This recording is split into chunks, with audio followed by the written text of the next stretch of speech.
away with the last day of the inquiry for this week. Only a few things to mention before we start to hear evidence from parties.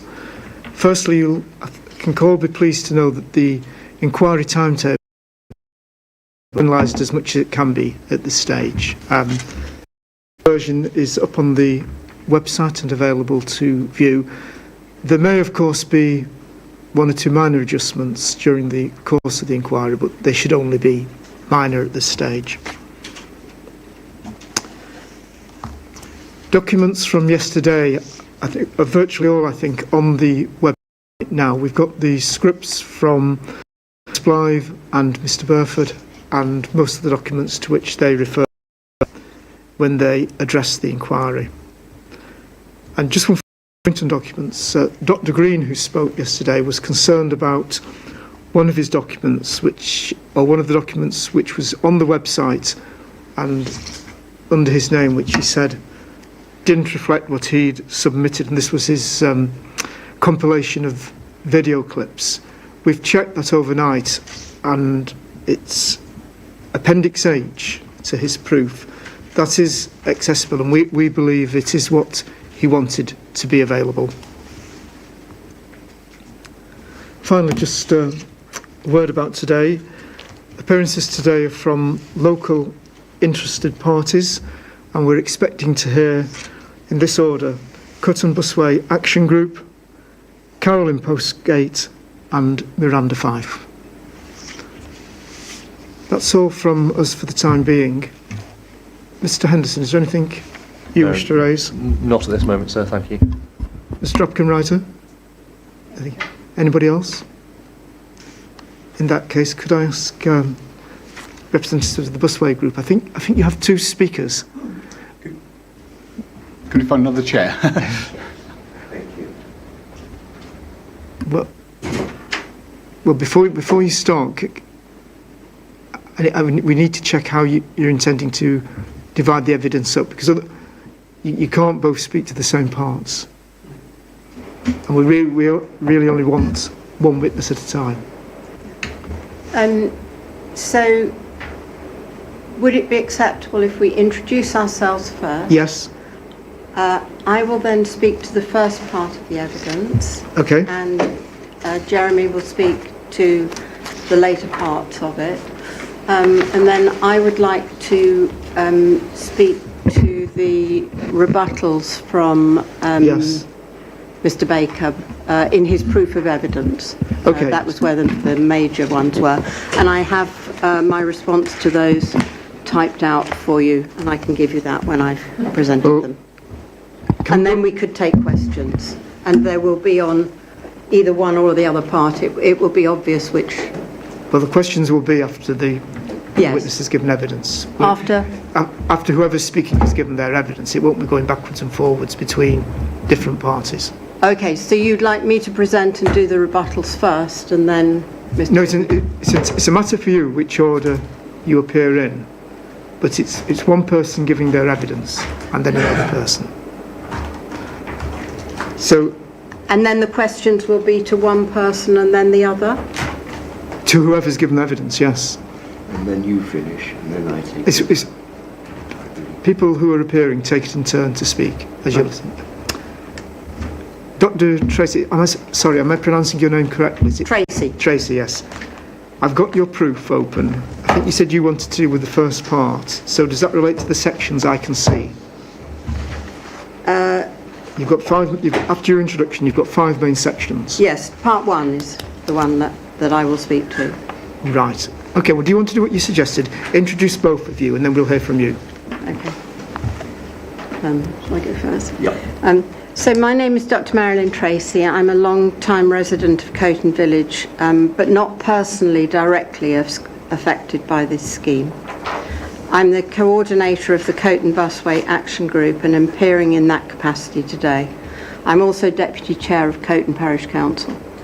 I'm a retired consultant haematologist with many years' experience at clinical director and deputy medical director level.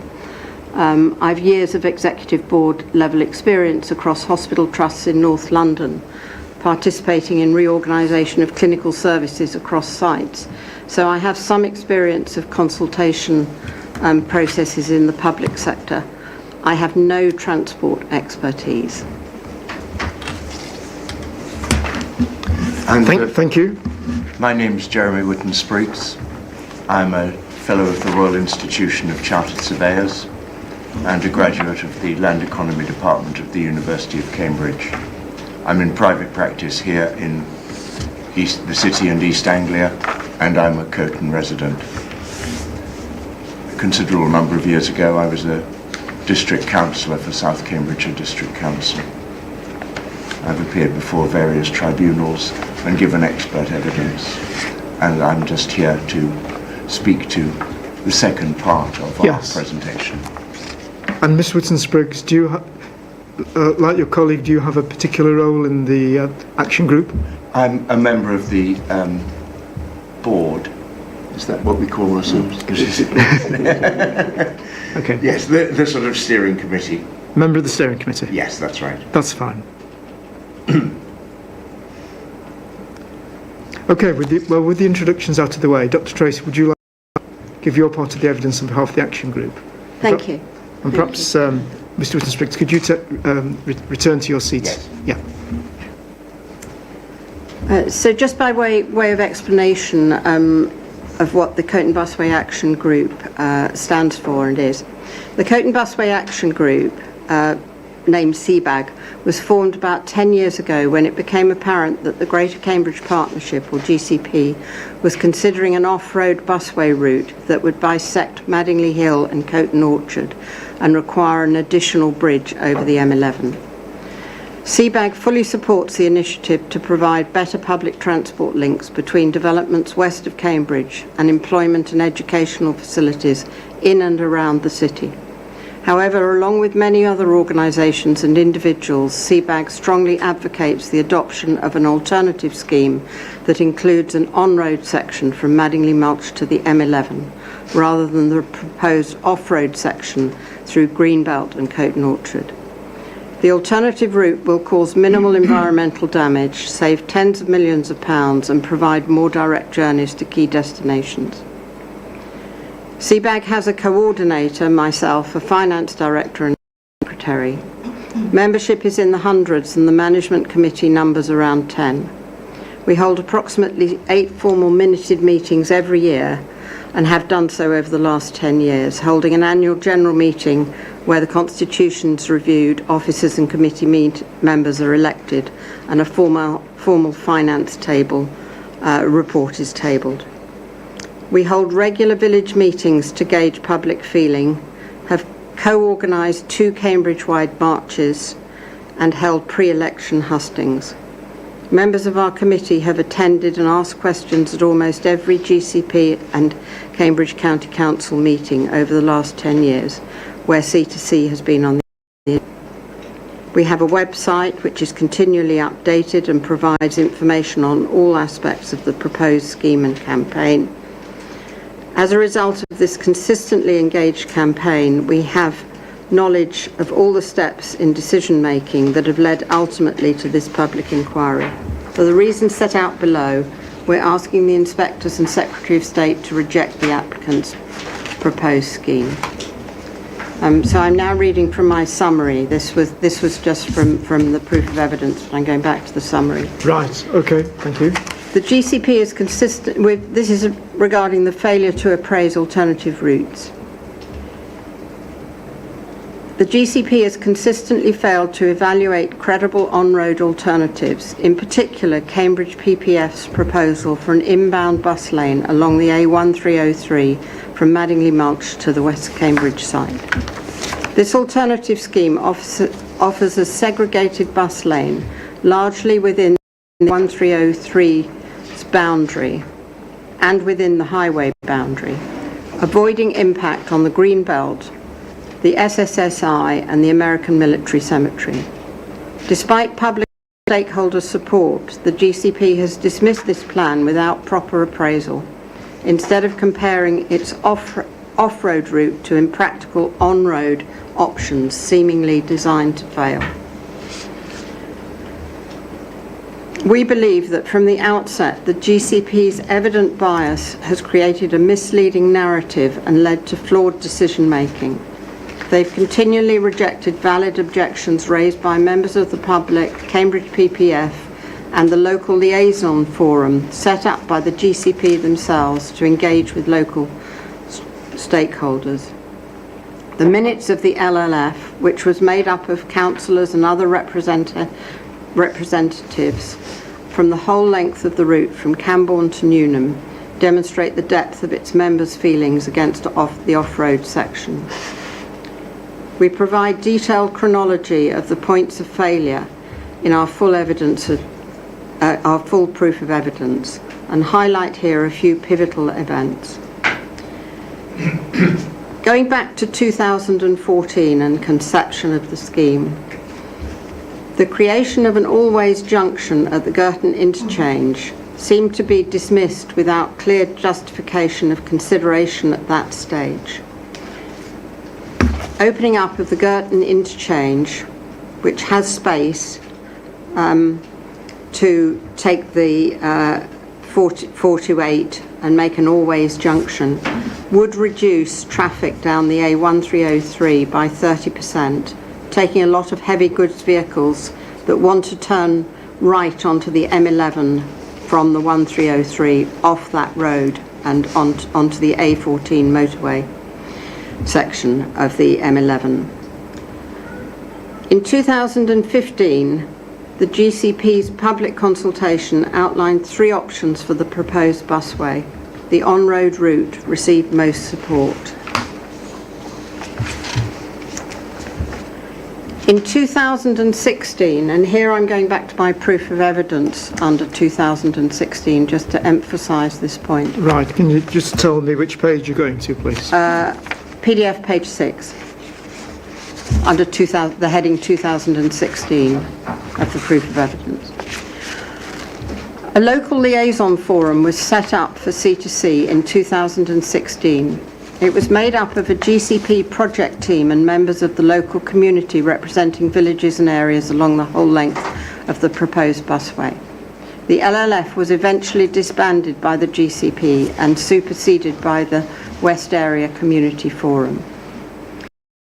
Early in 2016, Atkins prepared a report entitled Rectory Farm Bridge Options. This report confirmed that the existing bridge over the M11 at junction 13 would accommodate a segregated bus lane.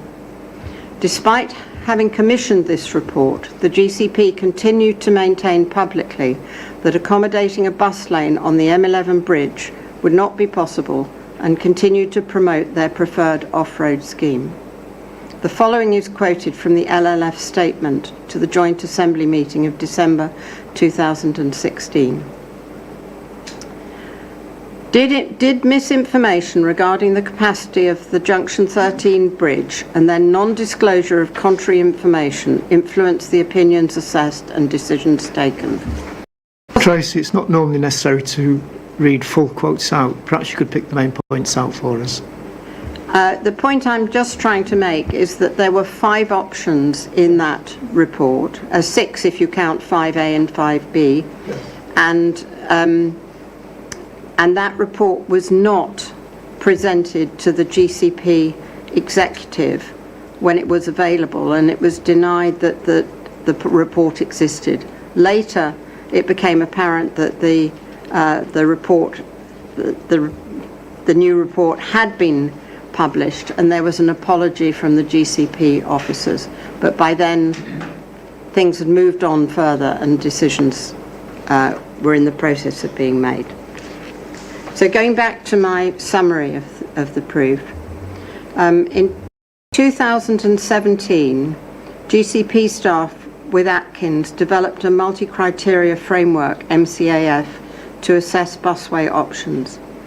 The results initially gave the off-road route a slightly higher score than the on-road route. Following the LLF's challenge to methodology, the exercise was repeated by the officers and the LLF, giving a score of 36 versus 42 in favour of the on-road. I think this shows how subjective these MCAF processes are. The GCP responded by producing another MCAF, again using different methodology, which put the off-road route back in front. Those figures were then modified and are published in a later document. Clearly, it's hard to have confidence in such processes. Then in 2017, another GCP consultation favoured on-road routes again. In 2018, with trust in the GCP rapidly being, Cambridge PPF called for an independent expert panel to review the evidence. This was rejected. In 2021, an independent audit recognised many benefits of the on-road scheme, including lower costs, less environmental harm and better connectivity, yet still supported the off-road scheme. The GCP then voted to move forward with the off-road busway, having ignored repeated requests for side-by-side comparison with Cambridge PPF's proposal. In 2023, Lib Dem and Labour councillors approved the off-road route via a whipped vote. At the meeting, the Liberal Democrats argued passionately that the route was necessary for Cambourne students who could not otherwise get to City Sixth Forms, failing to mention that the new Cambourne Sixth Form College was opening in 2024 and ignoring the fact that the journey could equally be made via an on-road route. In 2025, the GCP's Transport and Works Act order submission proceeded without evaluating the on-road alternative.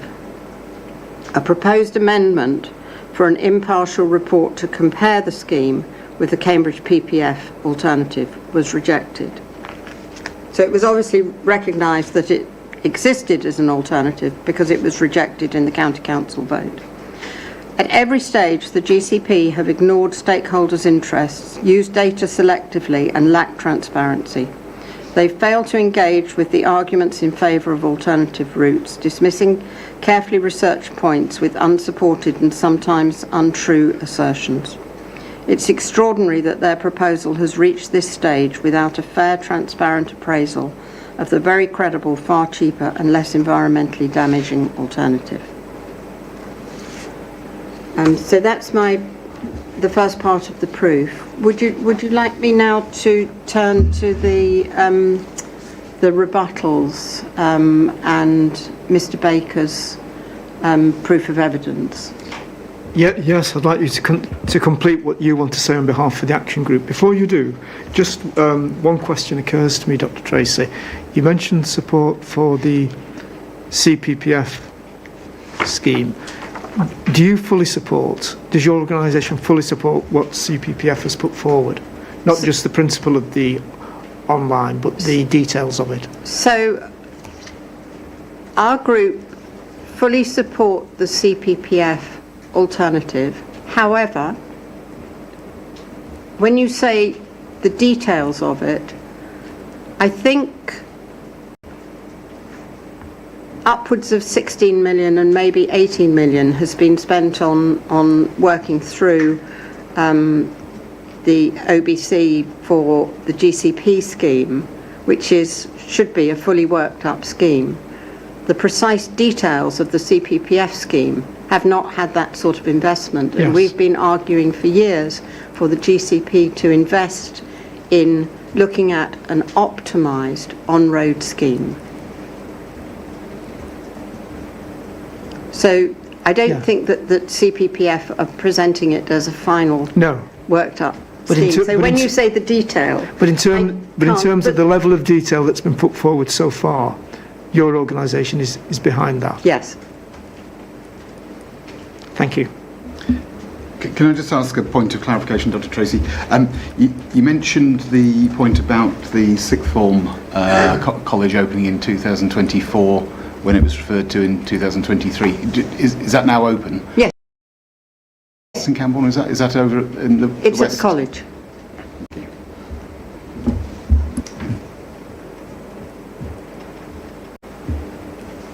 It may be that students choose to travel into Cambridge to the two sixth form colleges there. which are well established, but I understand that it's going very well. Thank you. Would you like to turn to the other parts of the evidence that you have, please? Mr. Baker, in his proof at 11.2.1, is headed Issues Raised by CBAG. And I would just like to take some of those points and respond to them. So, point 11.2.3, we feel that this is incorrect. CBAG did not challenge the decision to focus on connecting Cambourne to Cambridge, merely the destinations within Cambridge. GCP's proposal for C2C connects Cambourne to Grange Road. Grange Road is populated by private schools and college buildings, not major sites of employment or education for sixth formers. CBAG merely emphasises that the Science Park, Biomedical Campus and Central Cambridge are the main employment areas. Hills and Long Road are the major sixth form college area locations. C2C as presented does not serve these destinations very well. There was a lack of forward planning regarding expansion of the biomedical campus. This would be better served by the CPP alternative, which enables buses to turn right down the M11 directly to the biomedical campus from Madingley Road, avoiding the city centre. The Science Park might be better served by a bus travelling up the A428 to the A14 directly, or a service travelling to the Madingley Road Park and Ride through Eddington to the Science Park. The city centre. Traversing the city centre is not a good route to the Science Park. Paragraph 11.2.4, I would merely reiterate that the route planned by the GCP shows a lack of foresight as to major employment destinations and has not been updated accordingly. Paragraph 11.2.5 as above. 11.2.6, there is no misconception that consultation is akin to a referendum process, merely that consultation should be fair and meaningful. 11.2.7, there is no misrepresentation here. There were 5 options given on the Rectory Farm Bridge in the Atkins report. Although 2 options did not require widening, there was one option to accommodate just a pedestrian and cycle path north of the existing bridge at a cost of 2.6 million, therefore enabling a bus lane across Rectory Farm Bridge. Paragraph 11.2.9 regarding tidal flow. CBAG has not stated that it supported tidal flow. CBAG was illustrating a further example of misrepresentation by the GCP. In the 2017 consultation, large overhead gantries were illustrated outside the American Cemetery as a schematic of what a tidal flow busway might look like. Overhead gantries can be landscaped to fit with rural surroundings. They can be cantilevered and could have been sited on the opposite side of the road from the American Cemetery. They need not have been sited directly outside the entrance to the American Cemetery. However, GCP chose the worst possible example to put in the worst possible situation in the consultation document. Why would they do that? Mr. Baker quotes guidance on from 2019 to justify the illustration, but the document was written in 2017. The guidance will not have changed. I haven't looked. Paragraph 11.2.12. CBAG still assert that an optimised inbound on-road bus lane down Madingley Hill, A1303, has never been properly assessed. Paragraph 11.2.13. CBAG continues to assert that an inbound optimised on-road bus lane has never been properly appraised. Only options that would cause considerable harm to the American Cemetery, SSSI, or houses on the south have been proposed. Maximum lane widths for vehicles, pedestrians and cycleways have been proposed by the GCP rather than any attempt to optimise the carriageway to fit the landscape. Paragraph 11.2.15. The independent audit commissioned by the GCP did not provide an appraisal of an optimum on-road route. Paragraph 11.2.16. CBAG continues to maintain that the GCP has never appraised an optimised on-road inbound busway, only schemes seemingly set up to fail. Last one. Paragraph 11.2.17. The independent audit was not set up to appraise an optimised on-road inbound busway down the A1303. An optimised inbound busway down the 1303 has never been formally appraised by the CPCA. By CPCA.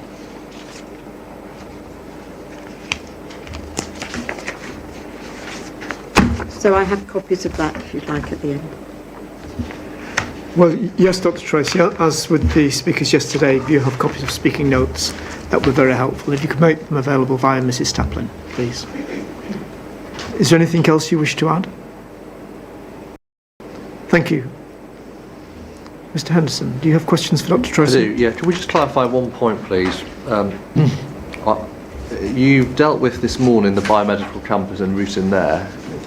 Like later on your proof. Is that a point that I put to you, or do I put that to your colleague? Sorry? Route into the biomedical campus. Do you deal with that, or does your colleague deal with that? Just before I get started. My colleague will deal with that. All right, that's great. Okay. Let's start, please, with your proof of evidence on page 3 of that. You say, and you said today, that CBAG fully supports the initiative to provide better public transport links between developments west of Cambridge with employment and educational facilities in and around the city. You fully support such public transport links because you agree that there is a need today to provide better public transport links in the Cambourne to Cambridge corridor, isn't there?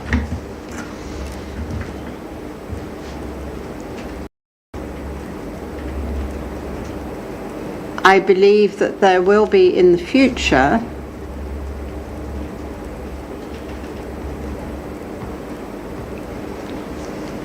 So you agree there's a future need to provide better public transport links in Cambourne to Cambridge, is that right? in that corridor, yes. Yep, great.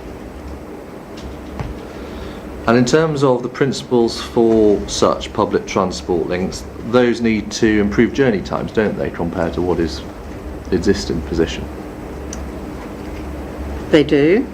They also need to be reliable and to improve reliability compared to the existing position, don't they? They do. And in the Cambourne to Cambridge corridor, so that corridor we've just been talking about, the most realistic present day public transport solution is the use of buses, isn't it? Present day, yes. Now the CPPF alternative, you don't give evidence on how that would operate or the comparative impacts of the CPPF alternative yourself, do you? You leave all of that over to CPPF, yes? Yes. So when you make statements, just looking back at page 3 of your proof of evidence, that same paragraph on, and you make statements like the alternative route will cause minimal environmental damage, save tens of millions of pounds, provide more direct journeys. All of that is simply repeating their evidence. You're not giving your own evidence on any of those matters, are you? Could you repeat that question? Yes. When you say, for example, that the CPPF alternative will cause minimal environmental damage, save tens of millions of pounds, provide more direct journeys, all those comparative judgments, they're not backed up with your evidence. That's all CPPF's evidence, isn't it? Some of that is CPPF's evidence, but evidence about journey times, some of that comes from GCP evidence, where it's shown that on some options there is minimal difference in journey times between an on-road busway and an off-road. That's fine. If it's GCP or CPPF, I don't need to ask you about that now. Similarly, on the next page of your proof of evidence, your page 4,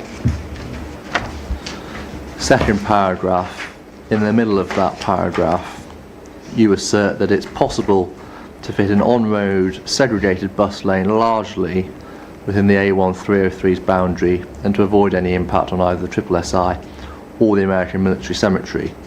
Again, you're not making that statement as a result of your own technical analysis, you're simply CPPF.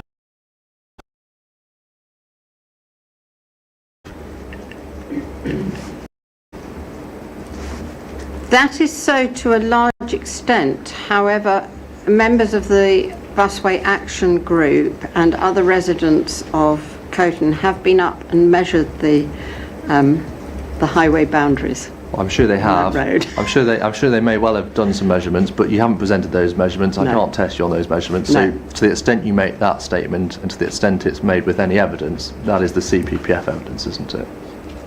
Yes, there is, however, a difference between the A1303's boundary and the highway boundary. So the actual highway as it is at the moment and the highway boundary. Fine. Well, I don't need to pursue that point of view. It's not Right. one that you take.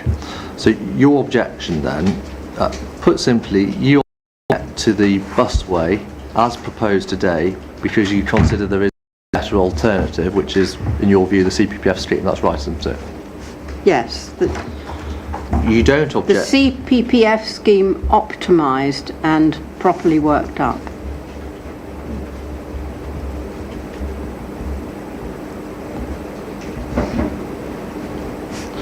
You don't object to the proposed busway because you object to public transport improvements at all. There's no in principle objection to public transport improvements No. in the corridor, is there?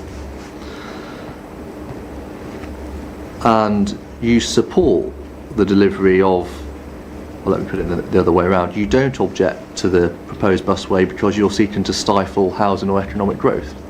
No. And I take it therefore that you support the delivery of the existing allocations at Bourne Airfield, Cambourne West, West Cambridge, which will be unlocked by the busway, don't you? Don't take any objection.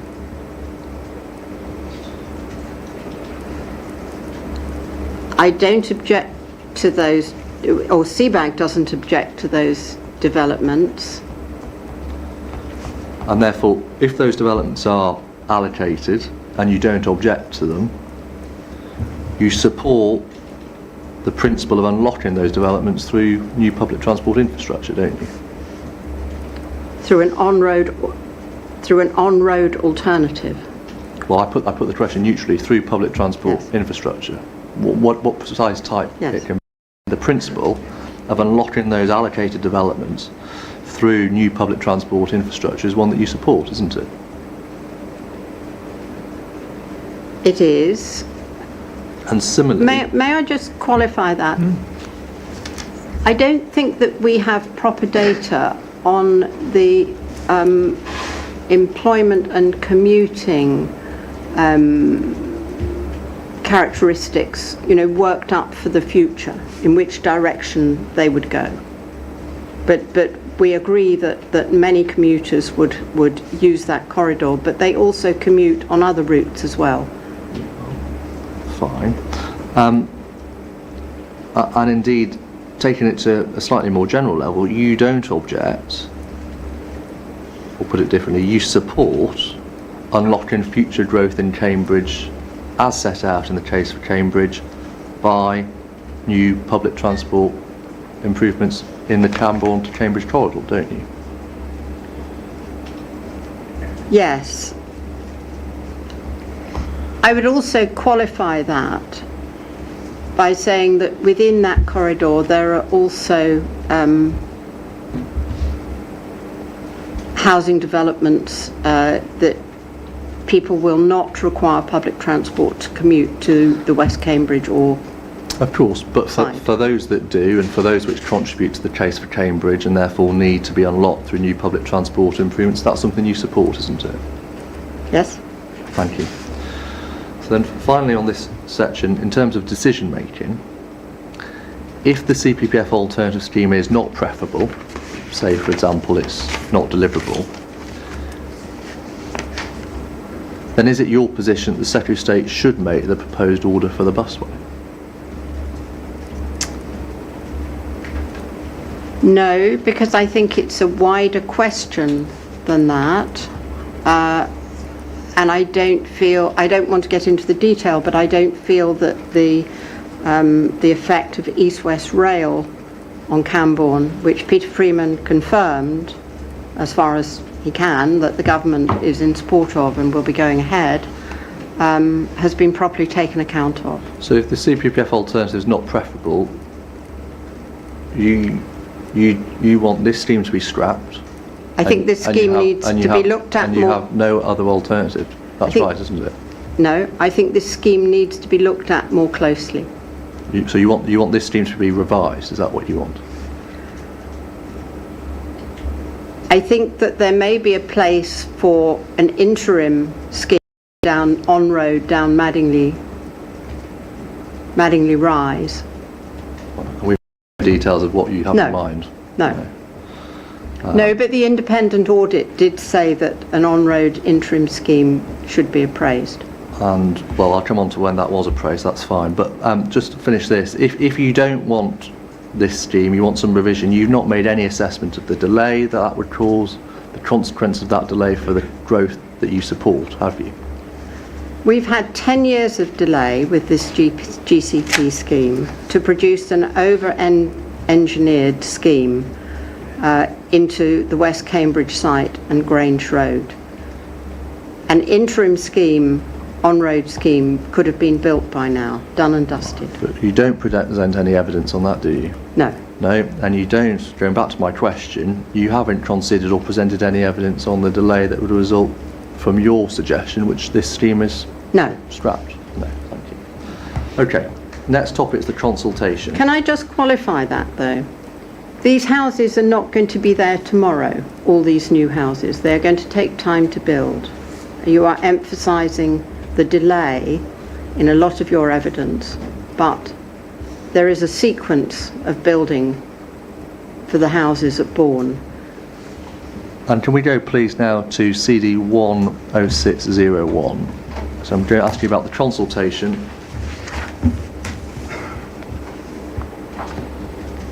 Which consultation? This is the document which deals with all of those. So it's the consultation report, CD 10601. Okay. We can probably help you out. There's a screen that you should hopefully be able to see. Yeah. And if you go within that, please, to PDF page 22, there's a figure, 4.1. Yeah. This is from the, which tells us the Better Bus Journeys consultation in 2015. And Area 1 Central, shown on that figure in the top right-hand corner, was an on-road bus lane into Cambridge from the Madingley Mulch roundabout, wasn't it? It was. And move forward, please, to paragraph 4.9.1 on page 25.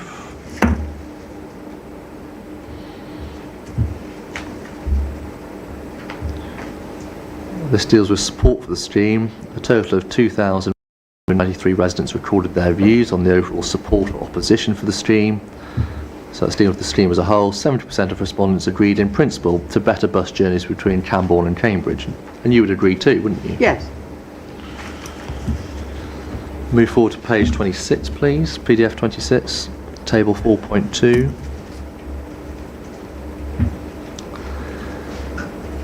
Key consultation findings, and the first theme is need for bus journeys, journey times and habits. I've dealt with the first one, about 70% in principle. Second point here, over half, 52.9% of respondents indicated that there was often slow or stationary traffic between Madingley Road roundabout and the M11 junction. Again, you'd agree, wouldn't you? I would agree. Can I qualify that? I think at that time there were major works happening on the A14 which impacted on the 428, and those were on pre-COVID traffic flows. And the reliable journey times next was cited as being key to making bus travel a better alternative to the car by 50.7%. 44.3% cited a need for faster journey times and 43.1% cited a need for more buses per hour. Again, everything that you would agree with. That's right, isn't it? Yes.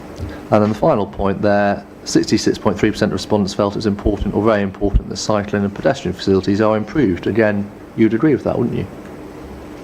I would agree with that. Can I just qualify that? The GCP have a greenway scheme from Cambourne to Coton, which is being worked on at the moment, and an indicative cycleway could be Sure. extended through. We've covered this in other evidence, and Yeah. you don't present evidence on it, so I'm not going to ask you anything further on that. Now let's move forward, please, to the Phase 1 consultation. So same document, PDF page 30. And that page is headed Phase 1 Consultation 2017-18. And start with paragraph 5.3.3 at the bottom. It's dealing with the shortlisted options outlined in figure 5.1, which we see over the page, were as follows. Option A, an on-road option which includes the introduction of an inbound bus lane on Maddenley Road, between Maddenley and Mulch Roundabout and Lady Margaret.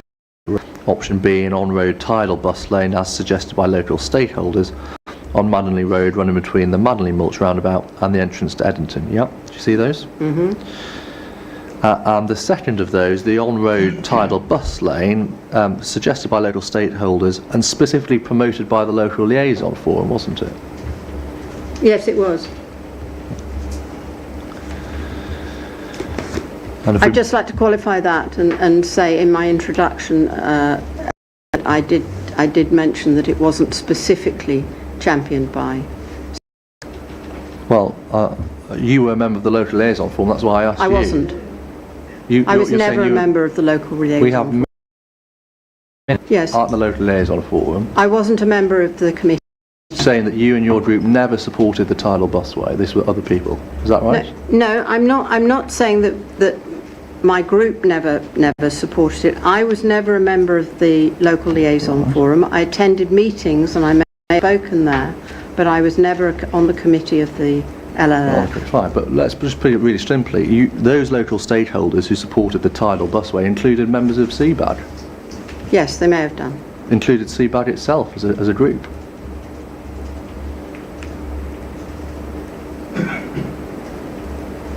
I don't think that is recorded. Okay. Is that because you didn't But have a position on it? It may be. Right. So they were the options. Move forward, please, to PDF page 35 and the consultation findings. Table 5.2, key consultation findings, phase 1. Do you see that? Mm-hmm. Focusing on the route options, results show that 40% of respondents preferred a tidal on-road public transport lane. 33% of respondents preferred the off-road route, and 18% preferred the on-road inbound only route. Do you see that? Yes, so 58% preferred an on-road route. Yeah, and just focusing on what the majority preferred, the tidal route, that's not something that you say should be adopted now, is it? In fact, you're vehemently against a tidal route, aren't you? Yeah, I have no comment on that. Well, no, you don't say it's a solution. It's not one of your alternatives, is it? No, You're against it, in fact, aren't you? it's not one of my alternatives. I don't think you can put words into my mouth and say I'm against it. Move forward, please, to page 38, PDF 38. And there's a subheading there, what this means for the scheme. Do you see that? Mm-hmm. Yeah, so we're following on from the things that we've just looked at. We're following on from the further engagement and stakeholder workshops which we see on the previous page. And then for paragraph 5.13.1, the consultation findings led to a number of refinements to the 3 proposed options, and deals with the fact that option B required gantries to provide signage, they weren't well received, and the bidirectional bus lanes as well. And then if you just look down to 5.13.4, the final optimised on-road and off-road options were compared in option assessment report 2. Do you see that? I see that. So the process, following that feedback, there was optimisation of, amongst other things, an on-road option, which was then compared in OAR2. That's right, isn't it? No. So it's wrong then. 5.13.4 is wrong. When it says optimised, When it says optimised, if you look at the drawings of the proposed optimised route, they are using maximum lane widths, cycle widths and walkway widths, taking land from American Cemetery or residences to the south, giving examples of both inbound and outbound. No, to be very clear, the OAR2 option is an optimised on-road, one-way, inbound only, isn't it? It's not both ways, it's inbound No, but only. they do show drawings of both. I can't tell you which document they're in. Both were considered, two ways and one way, but the one that was assessed, to be clear, the one that was assessed was inbound only, wasn't it? But with wide Well, lanes. you say wide, but you understand, and Mr Baker explained this in his evidence, you've read it already, I'm sure, that that's because they were done to standard. Yes, you understand that the width you complain about was because DMRB standards were applied. You understand that point, don't you? I do understand that point. Right. So when you say that you dispute that it was optimised, what you mean is you dispute that something below standards wasn't taken forward. That's the point, isn't it? No, not below standards. Well, there are bus lanes within Cambridge which are, as you would say, below standards. Yes. And the one outside Girton College is below. That might be right, but when you say optimised and when you disagree with optimised, what you're actually saying is your point is we didn't look at something that was below standards. That's really the point. That's the substance of the point, isn't it? No. Well, if that's... I don't agree with that. Well, if that's not your point, and it was proper for us to look at something that met standards, then we did exactly as paragraph 513.4 says, the GCP looked at an optimised route, didn't it? But if the GCP deviate from the lane widths that they're suggesting could have been put down Madingley Rise in some of their other busways within Cambridge, how can you be asking me what you're asking me?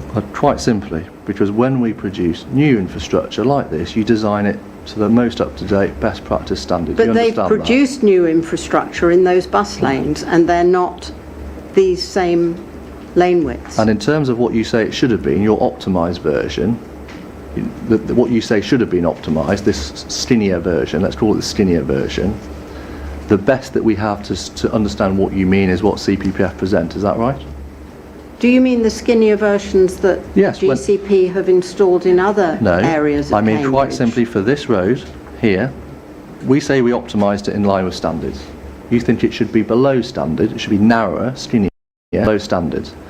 For me to understand what you mean by that, all I've got is the CPPF alternative, isn't it?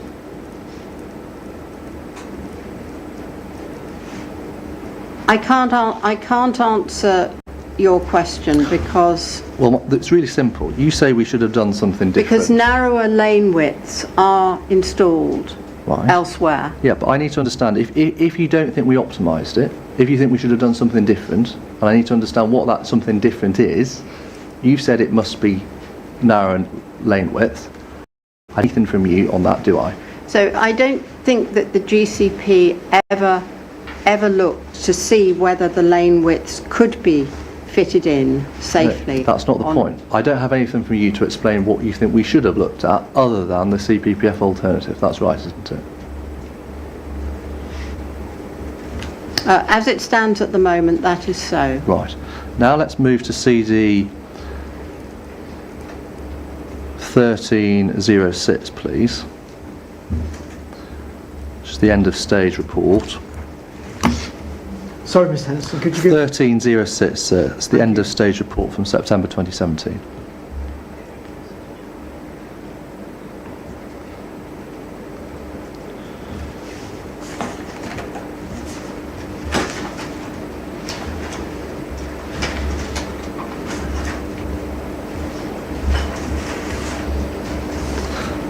And if you go within that to PDF page 29, please.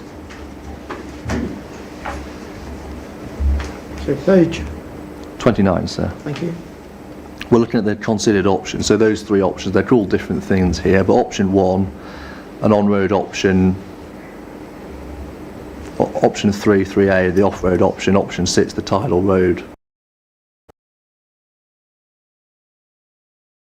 And we see, if we scoot down 1.1 option 1, do you see that? That's an inbound bus lane only, isn't it?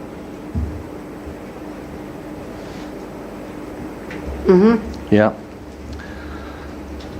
Now, if I can move forward, please, to 3.3.1 on page 34.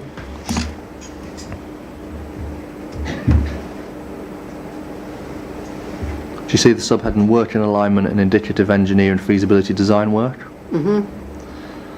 Orange box, work in alignment and illustrative engineer and design work has been undertaken for all options and investigated how each option may be introduced along the corridor with minimal impact on the local constraints and sensitive sites. And then we get a bit more detail of that if you look at the final paragraph. Topographical surveys have been undertaken on the A1303 Maddenley Road to further develop the on-road option 1, and some layout plans have been produced to determine the land take requirements, assess any further constraints. So it's right that the process of optimisation undertaken by GCP included the topographical work, the investigation and the further design that's described here, didn't it?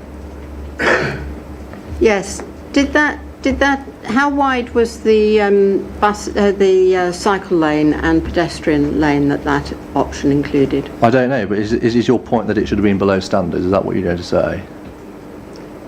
I'm saying that in places, pedestrian walkways and cycleways widths are reduced, and the GCP is building a greenway in some places less than 100 yards away from their proposed off-road cycleway. Fine. But in terms of what was done here, you don't disagree that any of that was done by the GCP? You accept all of that was done? Yes. I accept that they did it on what they thought was an optimised scheme. Yeah. And so really it comes... Sorry to interrupt you, Ms. Yeah, go for it. Just for my benefit, just going back to page 29. Yes, sir. Oh, sorry, 2 pages back. Yeah, got it. Where are we?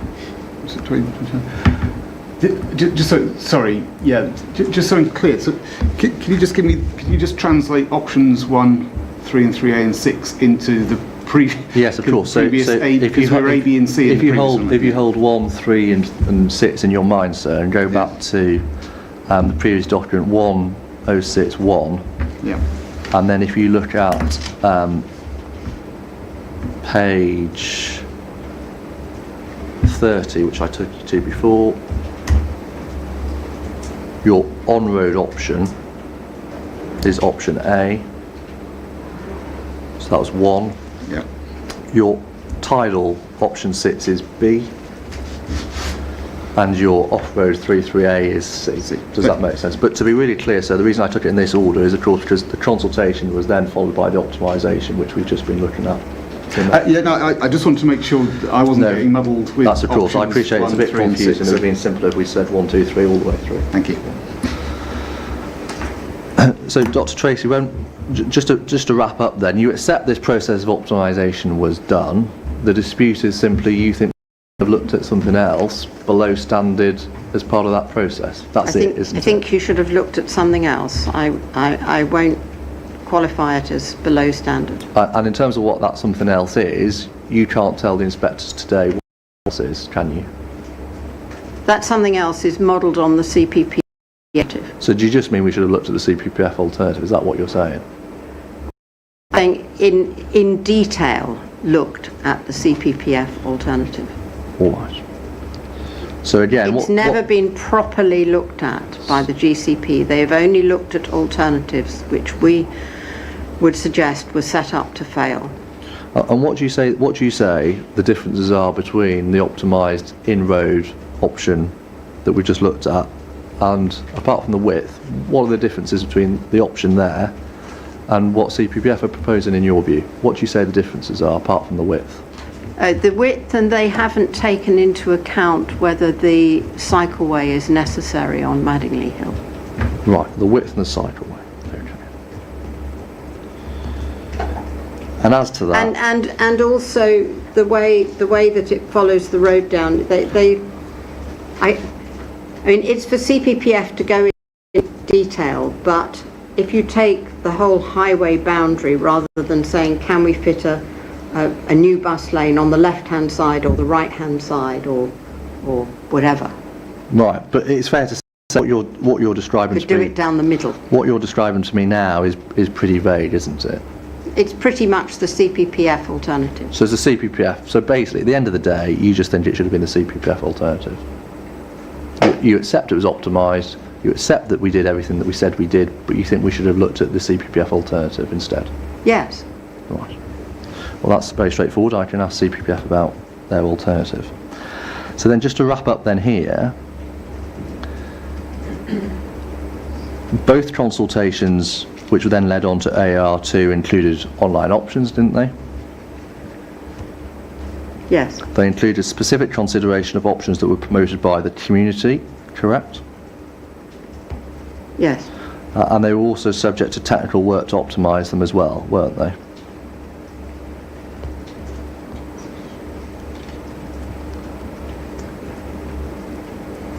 They were, but again, I would just qualify that. Now, that they never looked at a properly Can you let optimised Dr. Tracy on-road. qualify Well, that yeah, answer? absolutely. She's never looked at it properly. Well, I think we can all make a note of that. Now, the CPPF Sorry. Dr. Tracy was in the middle of saying something. You Well, go on. interrupted, and I didn't catch the end of what she said.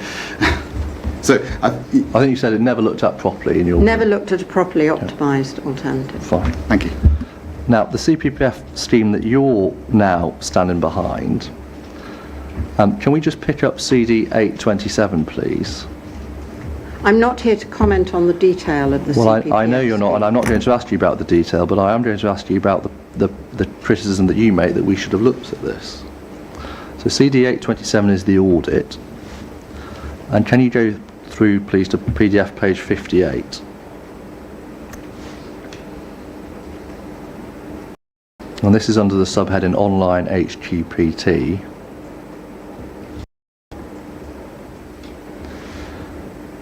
And you see on page 58 the third paragraph starting one of these. Yes.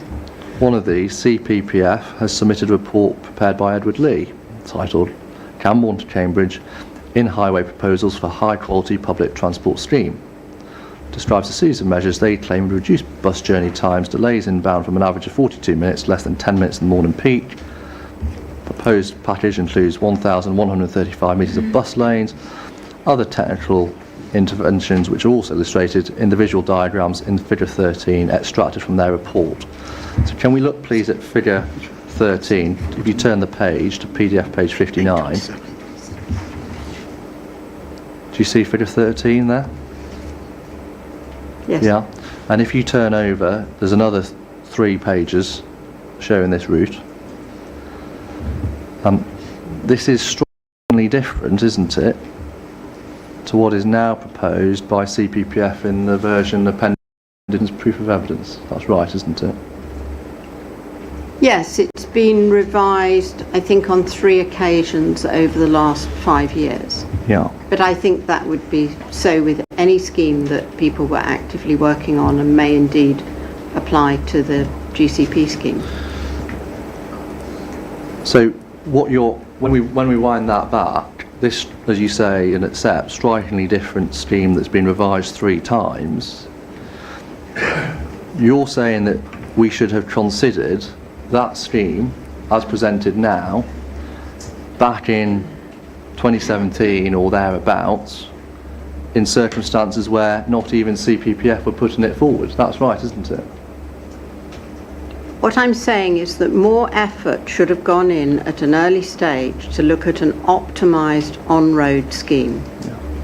And what you now... You could make that argument of the CPPF schemes where there have been various iterations and moving it up and down the hill. Do you want this crisscross or that crisscross in different consultations? Do you want it to go this way or that way? There have been various permutations. Well, exactly, because the short point, and I'll show you this in the documents in a moment, the short point is this version which was put forward, we looked at. There's a technical analysis I'll show you in a minute. And what you now say is it's not this version. You're relying on the strikingly different version before the inspectors to criticise the GCP more than 5 years ago for not having considered something that was never even put to them at the time. And that's just not a fair criticism, is it? Well, they should have looked at an optimised on-road scheme. That is what the community were asking them again and again and again to look at. And we did, and I've shown you that, the reason that we have the CPPF scheme and the reason it was developed over the years were that they were the only organisation trying to develop an optimised on-road scheme rather than that we would say was set up to fail. Well, you'd have to qualify your answer. Optimised below standards, yes? No? The skinny version.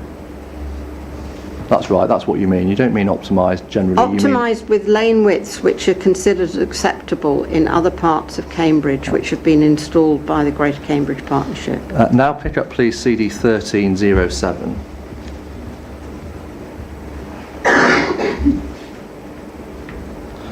This is a technical note dated 14th of May 2019.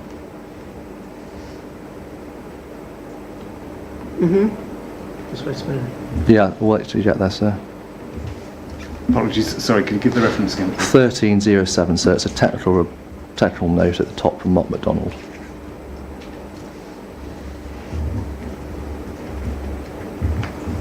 Yeah. And when we move forward,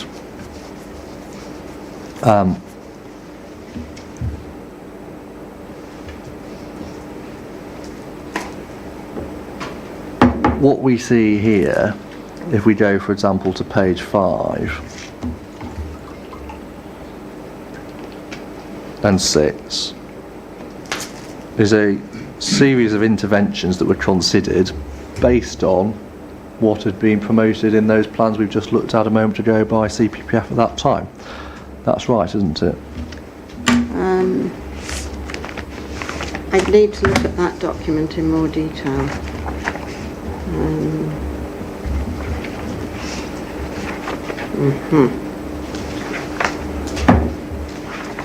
Can you just repeat that? Yeah, the interventions considered here in this document take on board what CPF were promoting in the figures that we've just looked at. I think this document has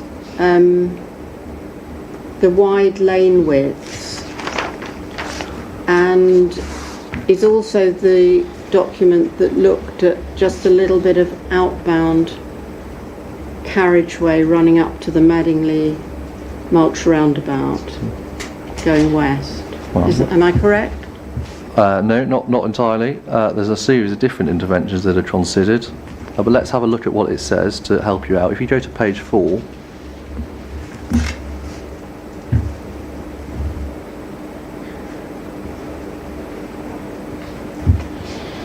do you see paragraph 3.4.1?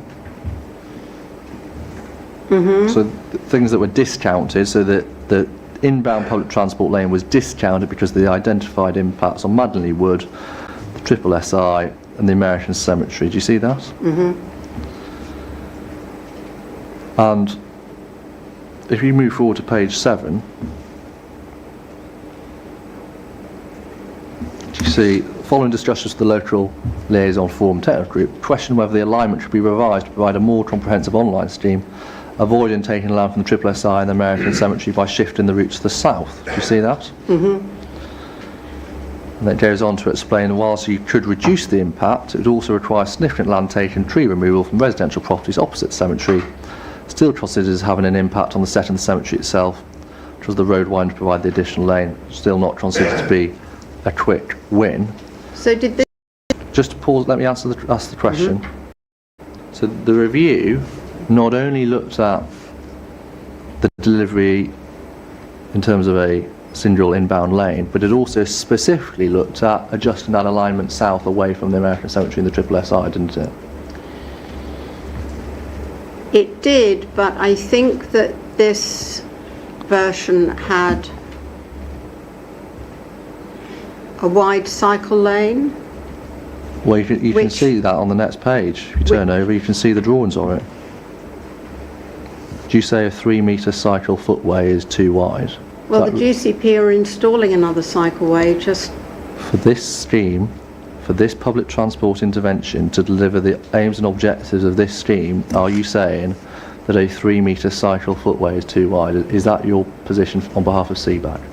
Yes, because there is a greenway that is being built at the moment which connects, it's the Cambourne Greenway. Right, well And it's parallel to this, but not going up a hill.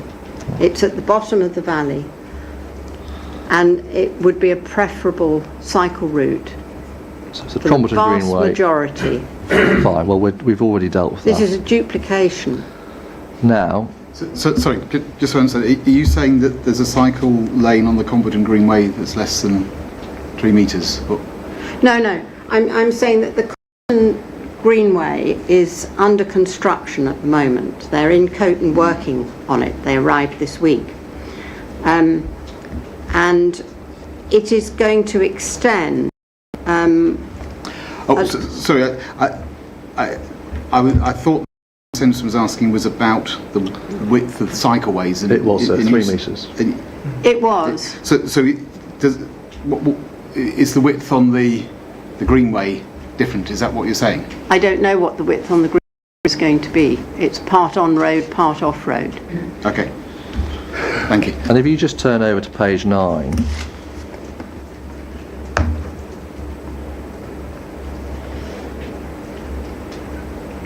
The cemetery, again, do you see that even if we, top figure,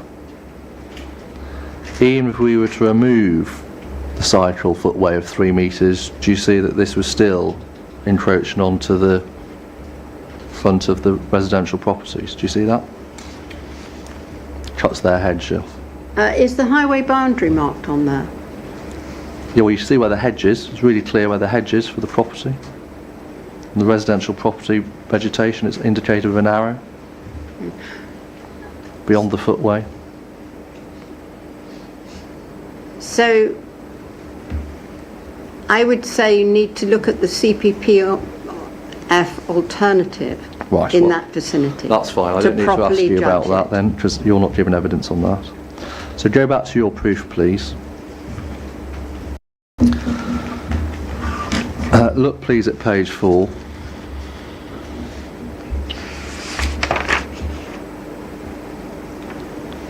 Yes? First paragraph, repeatedly failed to consider and appraise credible proposals for alternative routes. We've looked at the tidal way proposed by the local community, looked at an on-road, one-way, inbound busway, and we've optimised that. And in those circumstances, it's not correct, is it, to say that we've failed to consider and appraise credible proposals for alternative routes?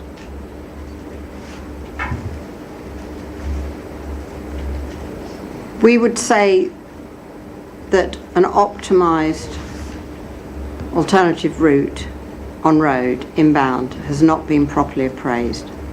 And when By you the say GC. optimise, we've got to caveat that with the below standards point again, don't we? I think that is for CPPF to answer to. Well, no, because Not for me. I've already shown you how we've optimised in accordance with standards. And now you say we should have done something more. We've already been through those questions, don't you? That's right. But your consultant was sat here talking about how standards can be deviated from in special cases. Sure, and you've read his report, and there's a plethora of deviations to make that even close to being workable. Before you even get onto the engineering problems, it's pretty clear what his opinion is. That's not an optimised route for the reasons he's given. But I'm not going to rehearse that evidence. I need to ask you about your evidence. I'll put the question again. In circumstances where we've appraised, amongst other options, the tidal busway promoted by the local community and an online optimised busway in accordance with standards, in those circumstances it's not correct to say that the GCP has repeatedly failed to consider and appraise credible proposals for alternative routes, is it? It is, because they haven't looked at alternatives with narrower lanes. Fine.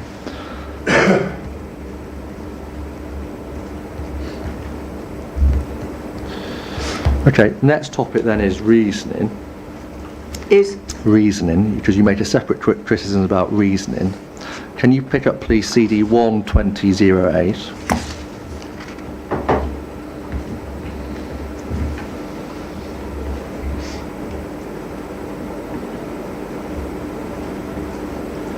OAR 2. And look, please, at page 37, first of all.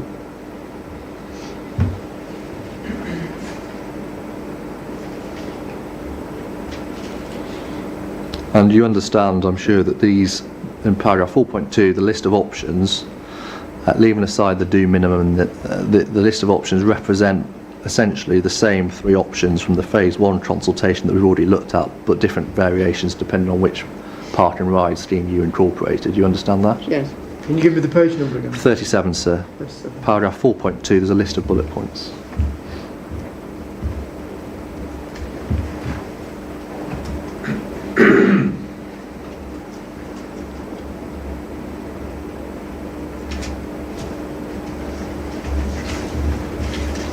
These are essentially the same, sir, but there's variations because if you have the Waterworks Park and Ride or Scotland Farm Park and Ride, etc. Can you turn forward, please, to page 54? Do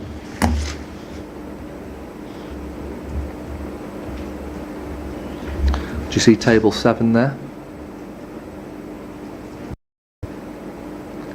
These are the assessment criteria used, and you see that they cover, I think it's themes, policy fit, contribution to economic growth, contribution to improved transport network, contribution to quality of life, scheme deliverability and stakeholder support. Do you see those? And I assume you've read this document. Yes? I've read this document, but I don't know it well. No, that's okay. I'll show you the relevant bits. Dr. Tracy, do you need the screen a bit closer? No, I can read the You're screen. right. I'm fine. Yeah. Thank you. And what happens, each of those options that we've just looked at is assessed against these 7 themes and the criteria within those themes, isn't it? Yes. And for each theme there's a score supporting reasoning, isn't there? Sorry, for each scheme. There is a score and some supporting reasoning. Yes. Yeah. Option. If you move forward to PDF page 70 to give an example.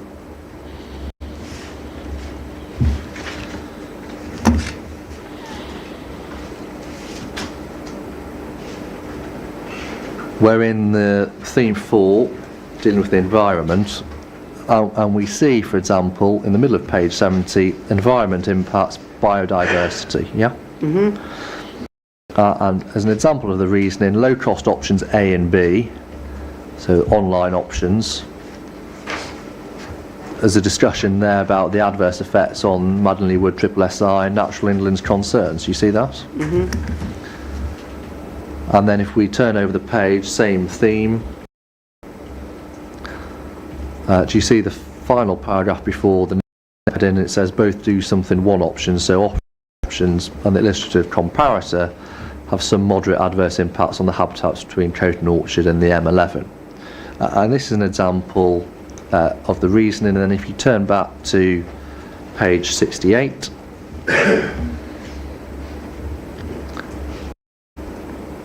which is the start of this theme, theme 4, we get the table and we get the scores. Do you see that? Yes. And that, of course, I've just taken one example because it shows something about code, but that, of course, repeats, doesn't it, for each of the options and each of the themes. And then from that, the overall conclusions are drawn, aren't they? Yes. Yes. So if we go back to your proof of evidence, please. And look, please, at page 4. When you say, second paragraph, the GCP promotes a partially off-road C2C route, but no clear justification has ever been given for the off-road portion that transects Maddenley Hill and Coton Orchard, requiring the motorway bridge. When one looks at the OAR2 and the exercise that we've just been through, the reasoning, the scoring is all there and plain to see, isn't it? We have challenged the methodology of this scoring in some of our paperwork. I understand that. I understand you might not agree with the appraisal, you might reach a very different view on some of the themes. That's possibly inevitable with so many people. But in terms of has a clear justification been provided, whether you like it or not, whether you agree with that justification or not, such a justification is there and has been documented. That's right, isn't it? That's right, but when the GCP first produced their MCAF figures and presented them, and the LLF challenged them, the GCP found that they had to change how they devised the scoring, because they'd scored journey times 4 times, I think, in their document. But that's not something that you say about OAR2, is it? Sorry? That's not a criticism you make about the document we've just looked at, OAR2, is it? No, I'm making that criticism of an earlier Exactly. MCAF. Yeah, and you understand, of course, that OAR2 comes pretty much at the go, no-go decision point. You understand that? Yes. Right. Sticking with your proof of evidence, please. And can you move down on the same page, page 4? You have a paragraph starts in addition from the start of this process. Do you see that? Mm-hmm. The GCP and the applicant have failed to acknowledge the county-wide and national significance of Coton Orchard, southern aspect of Maddenley Hills product farmland and a setting for the American cemetery. Firstly, Coton Orchard does not have any national ecological designations, does it? Not national, but county-wide. And it doesn't have any national designations for anything else aside from ecology, does it? No national designations for anything at all, Coton Orchard. I'll let Coton Orchard answer to Well, that. the short point is, when you say national significance, that's just not correct, is it? As I say, I will let Coton Orchard answer to that question. Well, Dr. Tracy, it's in your proof. Is it a correct statement that you've put down? Okay, I can't answer that question. Okay. well, who wrote that? Who wrote national significance? The Coton Busway Action Group. Did you type those words? No. Right. The next point that But I did proofread them. Fine. The next point about it being county-wide, that designation wasn't until 2023, was it? Late 2023. The designation wasn't until then, no. And before that point, it had no designation for any county-wide ecological designation. That's It may right. not have had the county-wide designation, but it still had the attributes Yeah. that amount to that. I can't answer detailed questions on Coton Orchard. I'm simply asking you about what you've put here. So you're making a criticism, and the short point is your criticism is wrong, and I'm showing you why that is so. Now, if we pick up another document, please, CD 120.15, 120.15, and to explain what this is the environmental appraisal report that was attached as an appendix to the outline business case.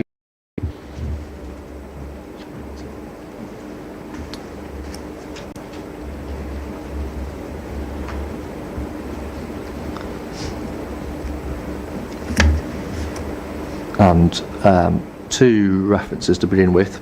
If you move forward, please, to PDF page 50. This is in the baseline information section dealing with landscape character, which is one of the concerns of your group. Do you see the penultimate bullet point, Coton Orchard, the Coton Countryside Reserve LCA?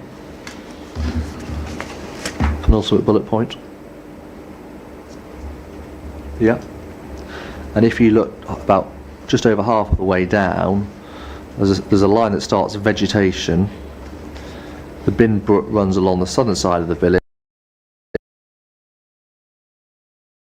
It's planted in 1922. Do you see that? No. Okay. Are we on page 50? Yeah, does it go? And at the bottom of page 50, or penultimate paragraph on page 50, starts Coton Orchard and Coton Countryside Reserve LCA. No. No. It starts Coton undulating farmland. It's just above that. It's just above that. Okay. Do you see that, Dr. Tracy? Coton, and in the middle of that paragraph there's a sentence starting vegetation. Do you see that?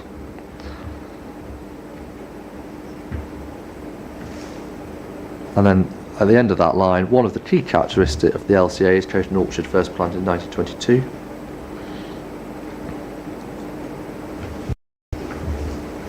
It's 7 lines up from the bottom, Dr. Tracy.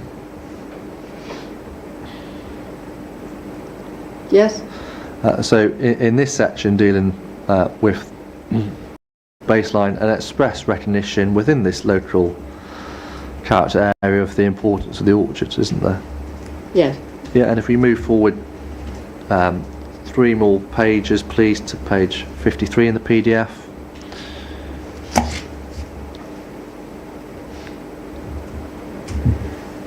Do you see at paragraph 7.5.2.2 there's a subtitle Traditional Orchards? Reference to several traditional orchards, and then an express reference at the end of that to Chowton Orchard is the largest. Do you see that? Yes. This, of course, is the baseline, but just before we move on to the analysis, in the baseline, from at least these 2 references, there is a clear and express reference to the importance of Chowton Orchard in the local area, isn't there? Yes.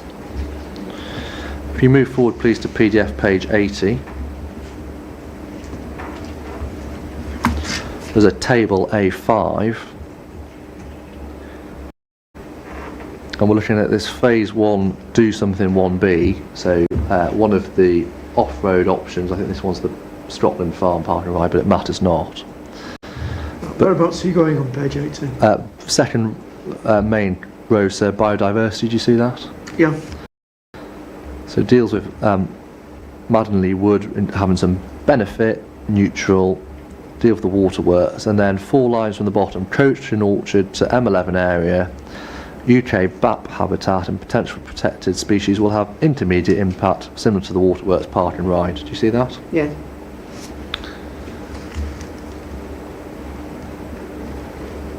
And minor impacts as well, I should say, on Chowton Path hedgerow, CWS. Do you see that? Yes. And then the next column, magnitude of potential impact, moderate adverse. Do you see that? Yes. So if I take you back to your proof of evidence, please. Go back to the paragraph we were looking at on page 4.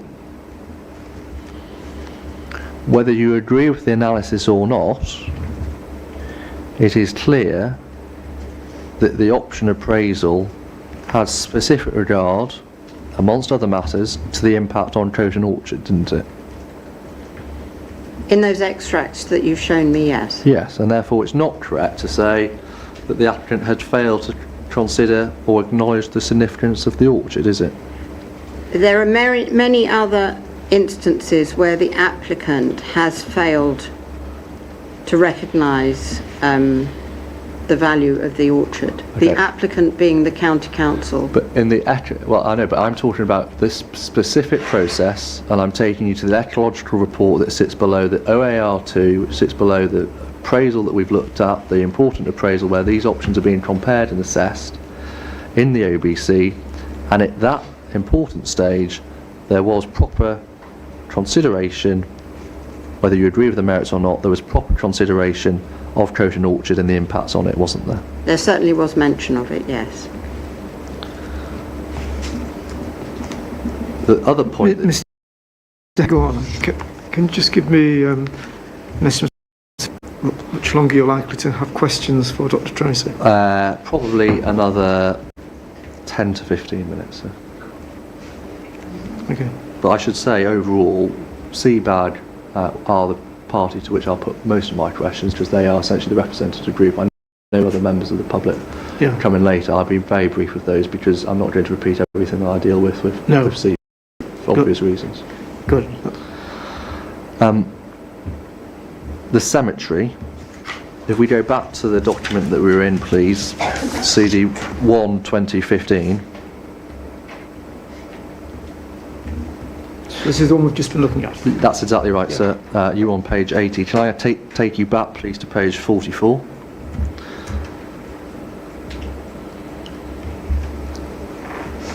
And you see the subheading 6.6.1.1 designated assets. We're dealing here with low cost A and B, so these are online options. Construction of the online options will have a low to moderate impact on the Grade 2 star listed building, memorial, attached wall, steps and pools of the cemetery, Grade 1 registered park and garden. Do you see that?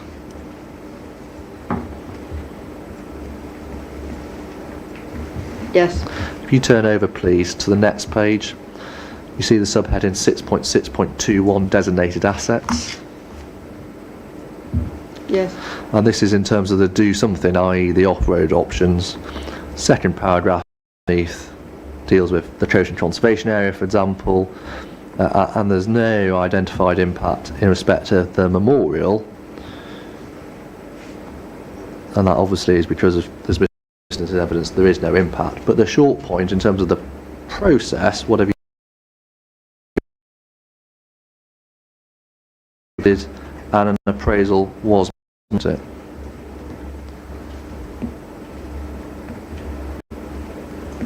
Yes. Yes. And that We would attest that there is a merit to the landscape to the south of the American cemetery as well as looking north. Sure, but and I understand you've And got. that was discussed in detail with the superintendent of the American cemetery. And I understand you've got a point about setting, and Mr. Wilson deals with impacts in the round. And indeed, this analysis on these pages here is none of these assets, the conservation, well, leave aside the conservation area, but the listed buildings, the church, for example, we're not talking about direct impacts there. This is an assessment of setting impacts as well, you understand that? Mm-hmm. Yeah, so this assessment, including the cemetery, including setting impacts, was undertaken, wasn't it? Mm-hmm. And therefore, when we go back to your page for your proof of evidence, again, we might disagree about the merits, but GCP and the applicant have certainly considered and assessed, amongst other matters, impacts on the setting of the American cemetery, haven't they? They have. Yes. But given what they considered to be the merits of the setting and... Sure, that's fine. The next point is routing, and we can deal with this specifically, routing in terms of Girton, because I think you want to leave biomedical campus to your colleague, that's fine. Girton, can you go please to CD 827? It's the audit that we looked at. I think we looked at it. And within that, can you go please page 64?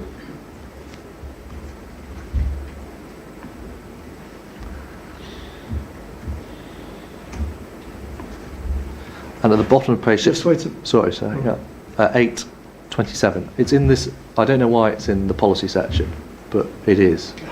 And we haven't moved it because everybody's referred to it as that reference. But I'm very sorry that you've got to... No, it doesn't matter as long as I get time to get there. 827 page. 64.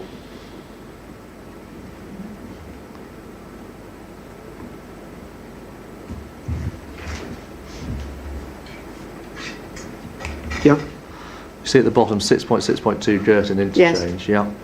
As mentioned earlier, many of the submissions propose an alignment via Girton interchange, and that's one of the things you've been talking about in your presentation today. Yes, early on. Yeah. Yeah. And GCP commissioned a high-level study into this option in response to requests from stakeholders. You accept that was done, don't you? BF and Smarter Cambridge Transport have both suggestions for layouts at Girton interchange as an alternative to the scheme currently being developed between Cambourne and Grange Road. And again, that's one of the things you were talking about earlier this morning, Yes. wasn't it? Yeah. One option suggests by both organisations to locate a new all-ways junction at Girton interchange to improve connections in the area, as well as to locate a park and ride with the interchange, and we've got some possible configurations on the next page. Yes. And then turning over one more page to page 66. Top of the page explains that substantial remodelling would be required, and then a reference to another suggestion by the local liaison forum technical group. And then if you move to the bottom of that page, page 66, we've got 4 bullet points. This option is not taken forward any further in the option hearing process because, and I summarise, 1, cost, 2, didn't perform as well in terms of journey times, 3, no public transport improvements to the A428, A1303 corridor. And fourth, because of course it needs to be delivered by Highways England. It's not something GCP can deliver. And as it says here, no commitment to enter it into their Road Investment Strategy 3 programme for funding. And even it was in RIS 3, unlikely to be built out anytime soon. Now, just hang on, let me ask the question. So in terms of your proof of evidence,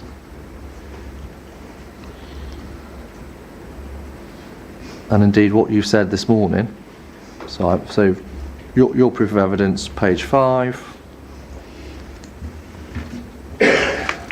under the subheading 2014-15, the creation of an all-ways junction at the Girton interchange, though within the corridor, was excluded earlier without clear justification. That's not correct, because 1, it was looked at, 2, there was a report done, and 3, the audit clearly explained why that had been discounted. That's right, isn't it? Well, this was early on in looking at options in 2014-15. Yes. And the Girton interchange was proposed at that time, and the LLF in 2016 tried to lobbied the GCP to try and get them to write to Highways England to prioritise the Girton interchange. So there are modifications that have been done further west, Caxton Gibbet to the A428, to make it a better transport corridor. It comes down and then it joins the 1303 to join the motorway system. There is room at Girton, I understand, but I defer to my CPPF colleagues who will no doubt discuss it, to put a link from the 428 going south down the M11 there, so that cars don't have to turn right at junction 13.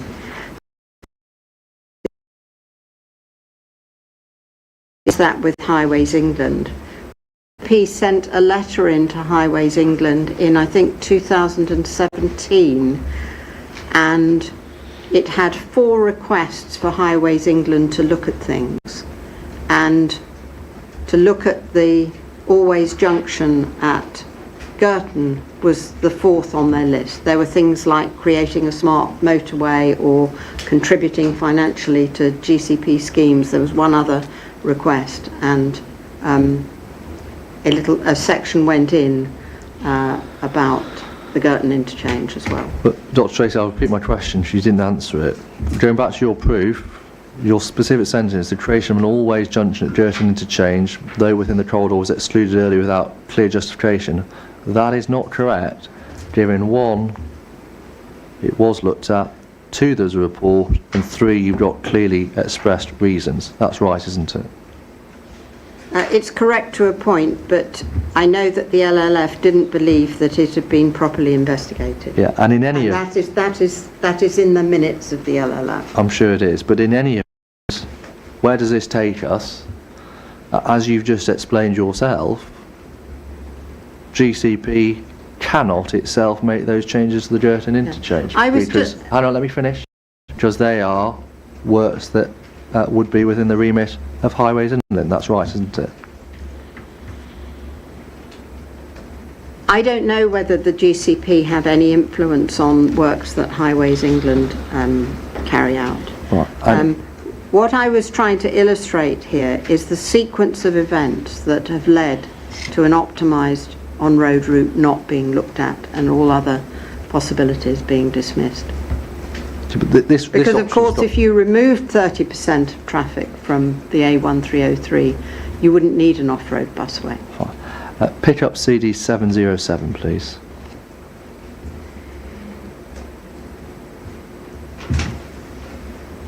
Go please to page 102.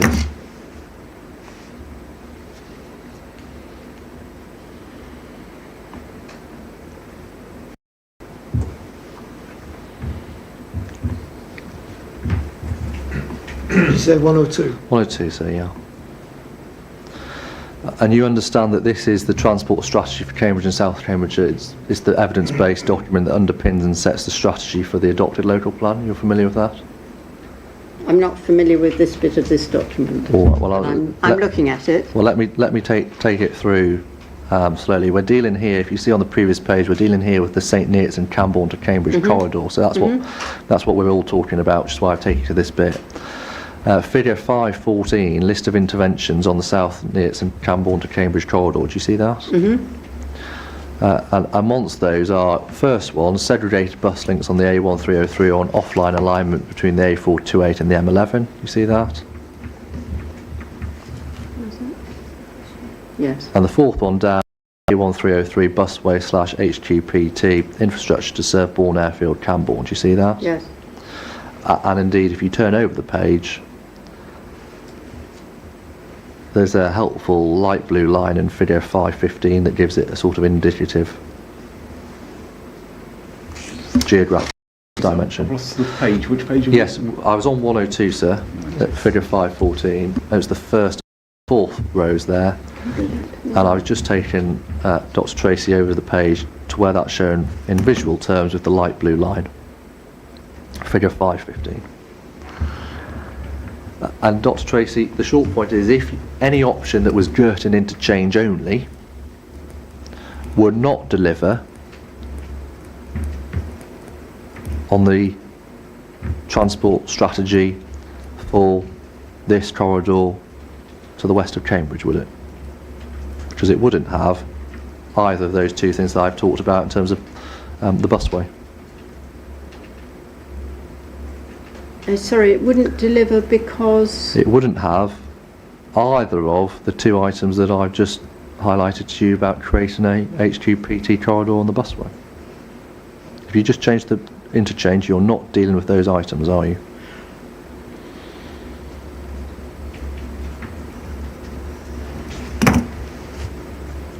Early on, there was a scheme proposed that would take the 428 to the Girton interchange,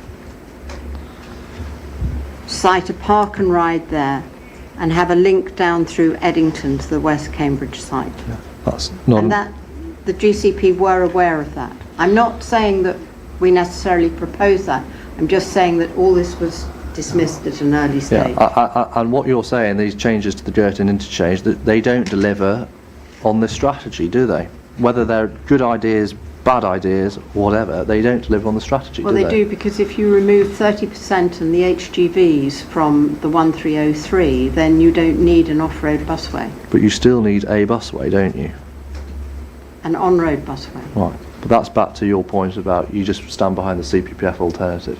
So Girton is really a red herring because it resolves to the CPPF alternative. That's right, isn't it? I gave it because it was an early example in appraising options. Yeah. Fine. Well, sir, if Dr. Tracy's not dealing with the campus, then I'll pause there. Good. You said pause. Yes, sir, because for her colleague, Oh yes. I've got to ask him some questions. Yes, but you finished with questions. Yes, I have. Good. Well, I'm going to take a break in proceedings now. Dr. Tracy, I suspect there may be more questions from other parties to you when we return. So, as is usual, during the adjournment, please don't discuss your evidence with any colleagues that you may have. We'll adjourn 10 minutes, please. Resume at 10 to 12.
Inquiry to resume, everybody. Mr. Hopkin-Writer, do you have any questions on behalf of the districts for Dr. Tracy? Yes, I do have a few questions. Good morning, Dr. Tracy. Obviously, there's no need to go over ground that Ms. Of course Henderson... not. Yeah. I will be quite short on the basis of Mr. Henderson's questions. Thank you. Just so I can check what points I need to put to you, if you could just turn first to page 22 of the proof of evidence. Page 22. Sorry, 22. Have you got? Yes, that's not the part that I'm answering to. Fine, yes, that's just what I'm checking. It's just a point about the relationship of the scheme with Cambourne West. That's not something, fine. I'll deal with it with Mr. Whitten-Spriggs. Thank you. Then just one topic to deal with, and this is something that you mentioned earlier in relation to a question from the inspectors. So obviously, in your discussion with Mr. Henderson earlier, I think you agreed that there is a need for public transport improvements along the Cambourne to Cambridge corridor. I won't go over that again. But you mentioned the point about the sixth form students who live in Cambourne and the new sixth form in Cambourne, and that's dealt with on page 11 of your proof of evidence under the heading 2023.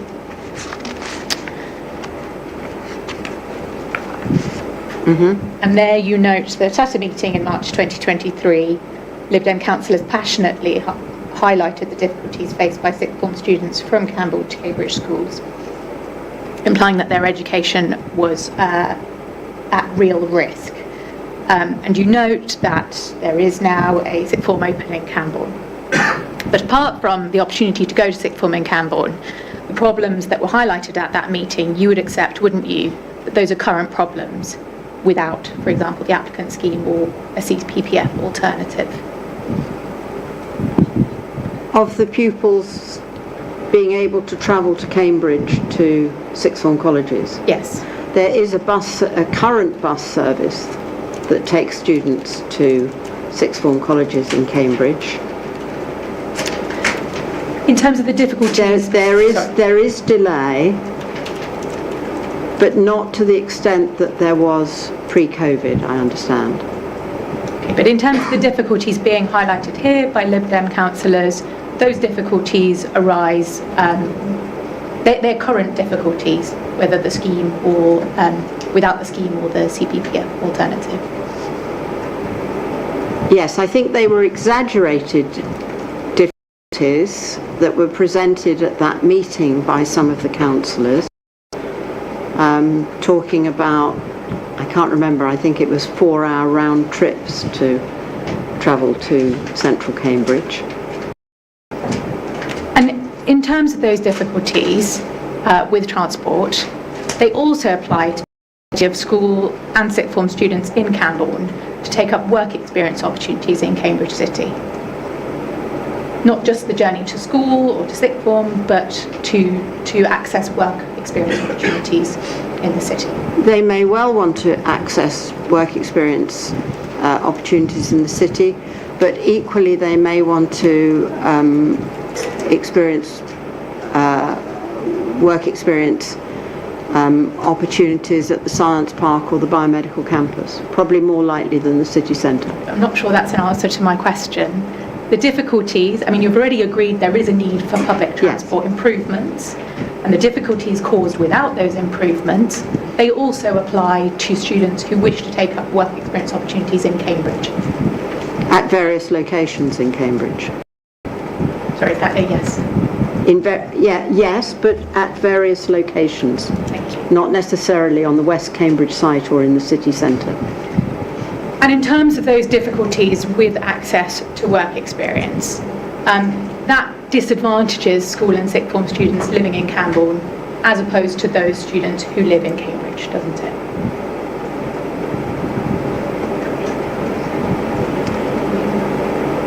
There is a need for better transport. Nobody is denying that.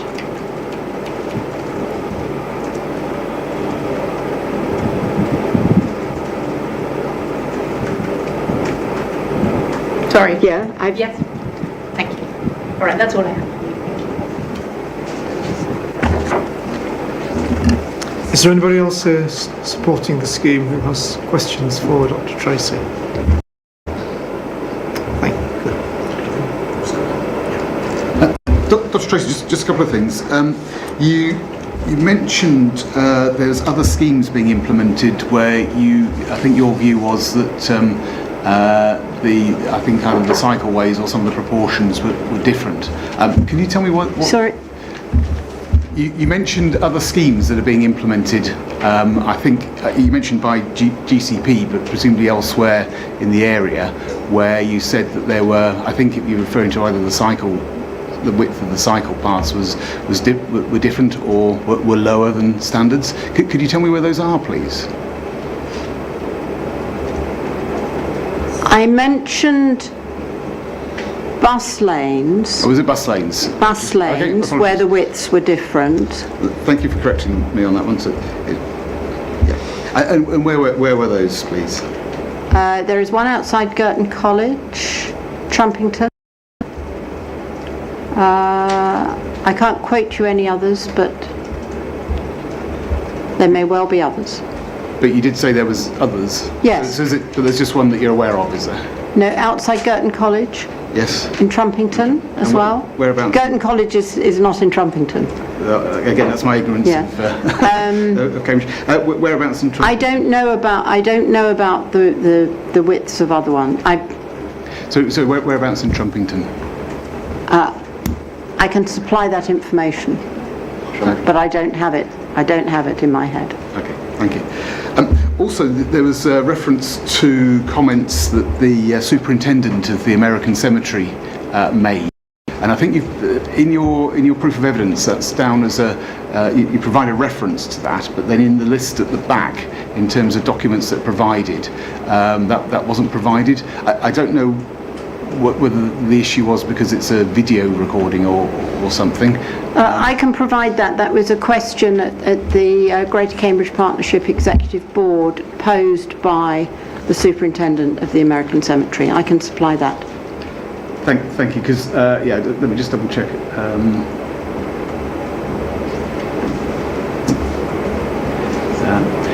Yes, I mean, obviously what I'm interested in is actually what the comments were that were said rather than the whole meeting. So if that's possible to provide the information, that'd be helpful, thank you.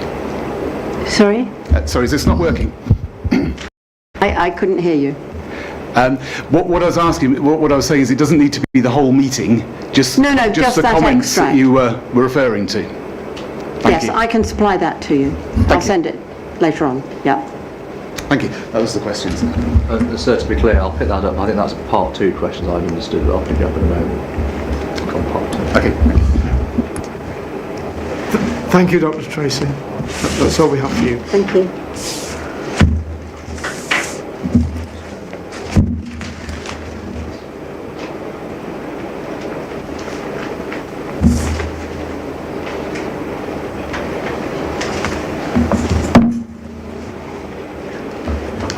Morning, Mr. Whitten-Spriggs. Good morning, sir. And we've already had the introductions because you did them both together at the outset. So, as I understand it from what was said, you're picking up on the second half of the proof of evidence from CBAC. Yes, sir, that is correct. How do you propose to deal with it? Dr. Tracy read part of her summary, parts of the proof, and then some additional comments were made as well. What's your intention? I would like to read my summary, please, which is points 2 to... Right, let me just get that up now.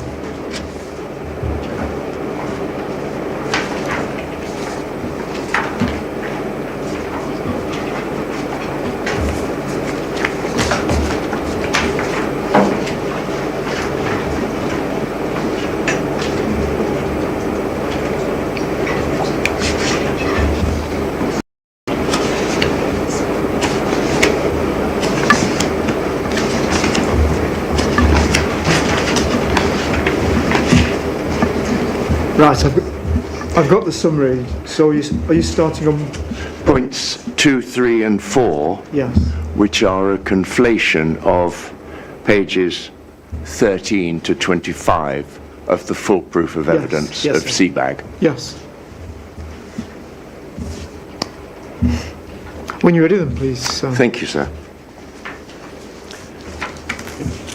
Heading 2, poor choice of route.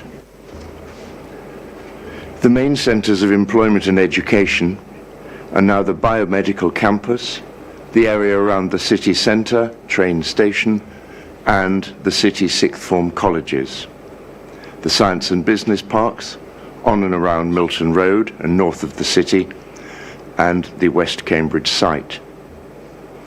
The GCP's off-road scheme would not provide direct bus journeys, any of these, except for the last. People travelling to any of the other destinations will be taken to the city via Grange Road, where onward journeys will likely be problematic because of city congestion and possibly a lack of onward services. The GCP claims that their off-road route would reduce the sea-to-sea journey by 2 to 3 minutes, but this is sequential in the context of its whole length. Moreover, the delays faced by passengers arriving in Grange Road will more than cancel this out.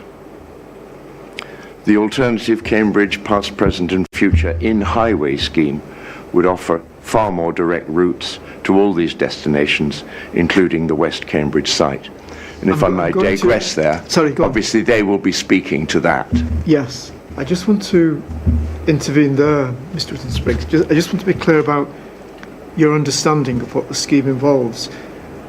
Hearing what you've said and having read your evidence, are you suggesting that Grange Road is the terminus, and at that point passengers would have to change to some other form of transport? Yes. You seem to be suggesting that the only direct link would be to West Cambridge. That's right, as you can see.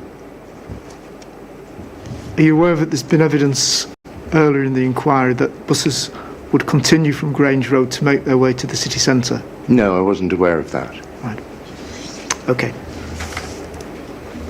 Carry on, please. The third heading, the impact of West Rail. Central government, as has been reinforced at this inquiry, is fully committed to East-West Rail.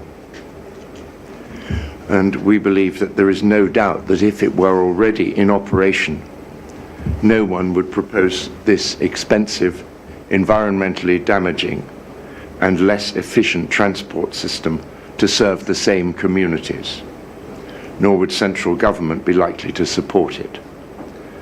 Despite repeated calls from residents and the LLF since 2020, the GCP has not factored East-West Rail into its business case, dismissing it as complementary without providing evidence.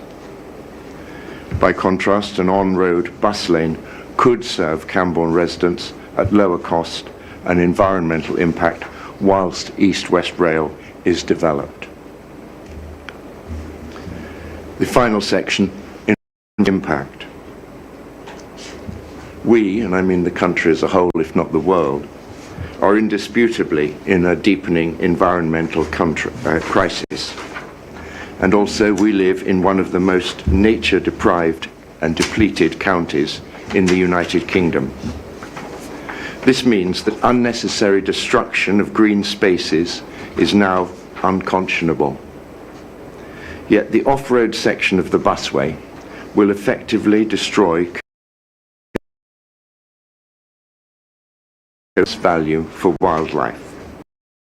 It will completely alter the distinctive character of Coton Village and remove some of the only remaining unspoiled views and walks on the edges of this historic city, including in the area selected specifically by the United States government for the American Military Cemetery. The GCP has consistently underplayed the environmental aspects of their scheme while undermining the value of the natural assets that they will destroy. The landscape to the west of Cambridge is identified by the Cambridge Nature Network report as a priority area local strategic plan. Yet the off-road sea-to-sea busway cuts directly across that designated priority area, severing two wildlife corridors. The Cambridge Nature Network is backed by numerous organisations, including the Cambridge City Council and South Cambridgeshire District Council. It makes no sense for them to back this vital initiative while supporting the busway proposal. Poor Valley. The off-road busway is estimated to cost 160 to 200 million pounds. The GCP's assertion of 680 million pounds in economic benefits for the off-road route lacks credible evidence, especially when compared to the on-road options, lower costs and comparable travelling times. The on-road scheme, with construction costs of approximately 60 million, would have a benefit cost ratio of at least 3 times that of the GCP scheme. In conclusion, we believe that a sufficient case for compulsory purchase has not been made. The on-road option offers comparable travel benefits, significantly lower costs and minimal environmental impact, as well as aligning with and stakeholder preferences.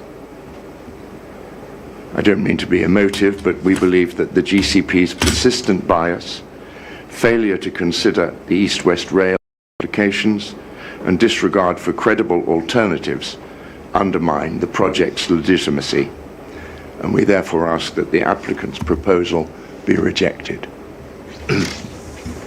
Thank you, sir. Thank you, Mr. Whitten-Spriggs. Is there anything else you wish to add before I ask if there are questions? No, only the point I think that was made by Dr. Tracy at the beginning. Yes. That we have gathered together a sort of umbrella of evidence that other people will be able to speak to in detail as experts.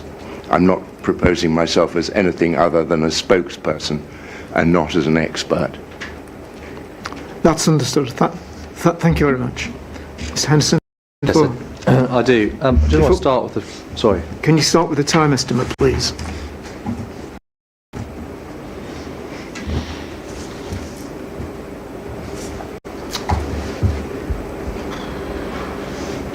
Uh, 45 minutes. Okay. You have, of course, covered a lot of ground with Dr. Tracy. I'll tell you what I've got to do, sir. Yeah. Routes, biomedical campus first. Second, East-West Rail. Third, the Cambridge Nature Network report referred to. Fourthly, the public footpath. Fifthly, roads in Coton. Unfortunately, now it's been mentioned, the American Cemetery, sixthly. I think you touched on the American Cemetery with Dr. Tracy, didn't you? Yes, sir. And this is not in respect of the impacts on that, but it seems to be so that suggested, we say clearly and correctly, that the American Cemetery somehow opposes the scheme. And I need to go through the documents to show that's not the case. Okay, well, be as succinct as you can be, please, Mr. Henderson. I will be, sir, yeah. Start with then routing.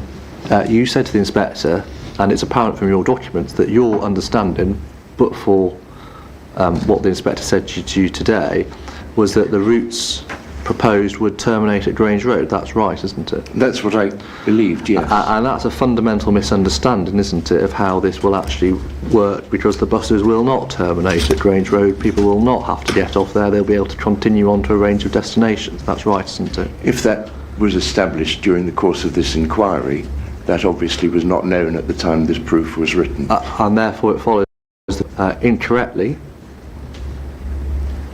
or you've reached a view, you and your group have reached a view on this proposal on an incorrect basis, haven't you?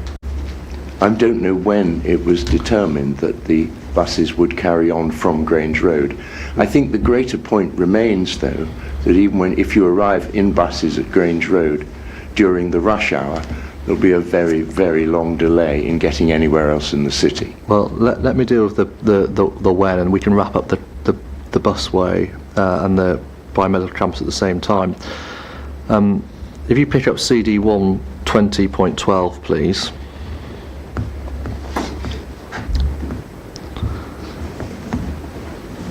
Which is Appendix F to the OBC. So to give you a date, this is January 2020. more than 5 years ago now. And can you go within that, please, to page 12? Sorry, I'm taking this out of order, but page 17. Which page? 17, sir, sorry, no, I'm just taking it out of order, but I apologise. 17, figure 6 on 17. See it there?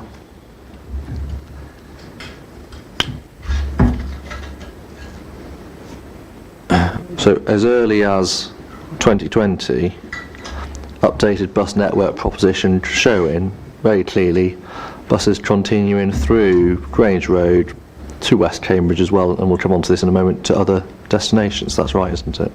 Yes, as a proposal. Yeah. Okay, the biomedical campus specifically, that is located to the south of Cambridge, isn't it? That's correct, yes. It's not located within the Cambridge to Cambourne corridor. No. And the policy that we looked at earlier with Dr. Tracy about the underpinning of the strategy, the transport strategy, that is dealing with the need for a busway in the West Cambridge corridor, isn't it? Yes, I think that was granted with the permission for the government of Cambourne requirement. The policy is not to provide a busway from Cambourne to the biomedical campus, is it? No, but you would think that the busway would be providing access to the major employment hubs within the city and around. Pick up your proof of evidence, please. Go to page 5.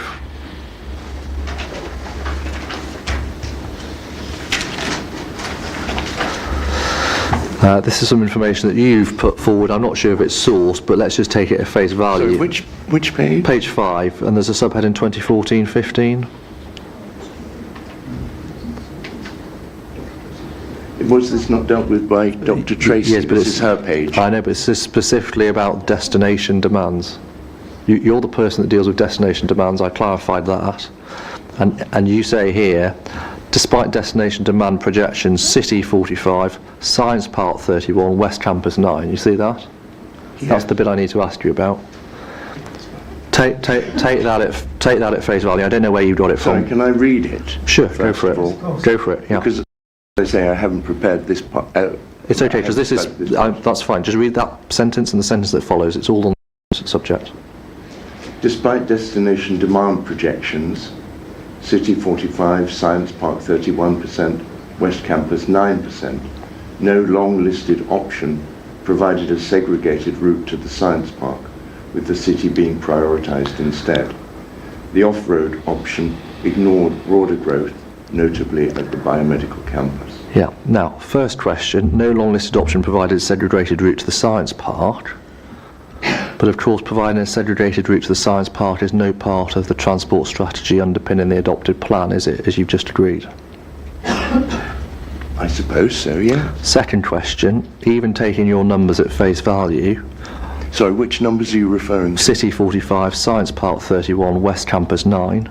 They're not our figures, are they? I believe they're quoted from the Atkins-Madingley report, the 2014 report. I'm not reference has been given, but let's take them. Well, that's what the heading is in the proof of evidence. Okay, we'll just take it at face value. But I'm going to take it at face value, and the face value appears to be that it's a quotation from the Atkins Madingley Road corridor study. Fine. On those, it's not my figure. It's not Seabag's figure. On those numbers, only a minority of users will want to go on to the Science Park. That's right. In 2014-15. Right. Everything's changed very significantly since then. And one of the most significant changes since then, of course, is the grant of planning permission in June 2024 for nearly 400,000 square metres of employment space at West Cambridge. That's right, isn't it? I can believe that, yes. And that makes West Cambridge a growing and increasingly attractive employment destination. That's right, isn't it? Indeed, and that's why the university are further developing their Eddington sites. Indeed. Now, go please back to CD1 2012, which we were looking at a moment ago.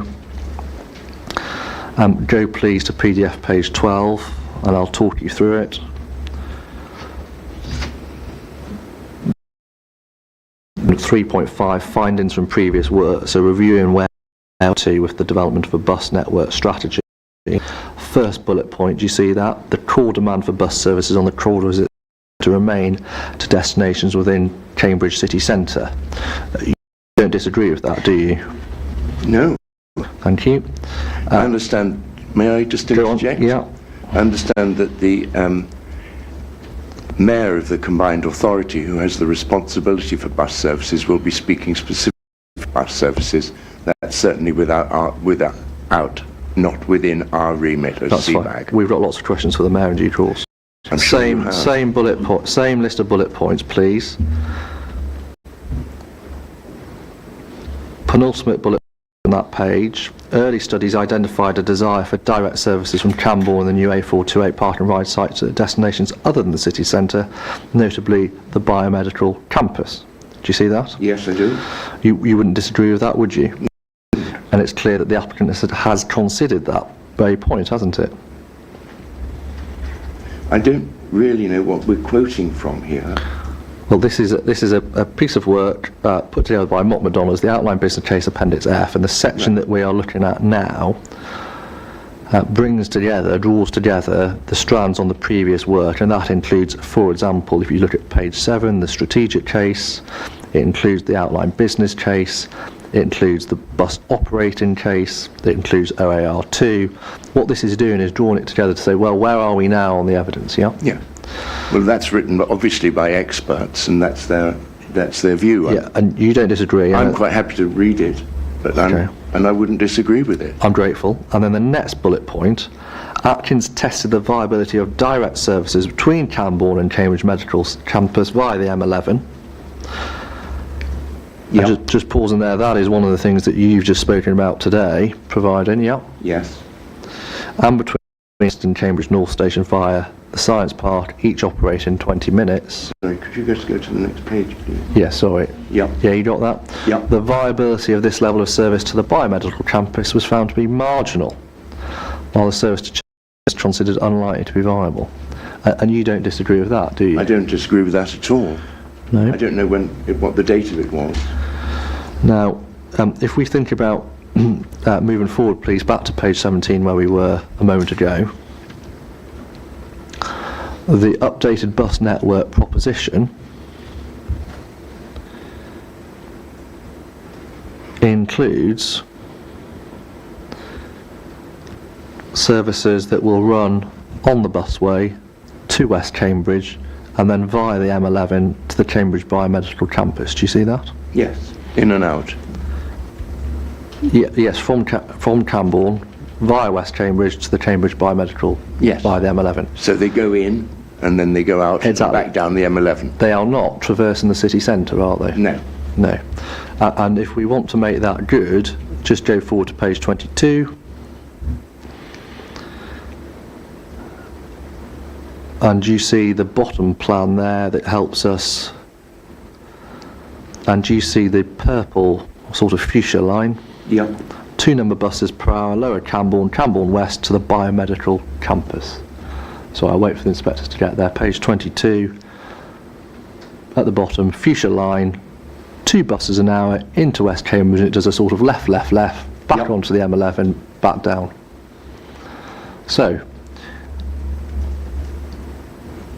even if there was a concern about branching out from this corridor, the bus strategy accommodates that via the M11, not via the city centre, as this diagram shows. That's right, isn't it? I've got absolutely no problem. No one's got any problem about what happens after they get to the West Cambridge site.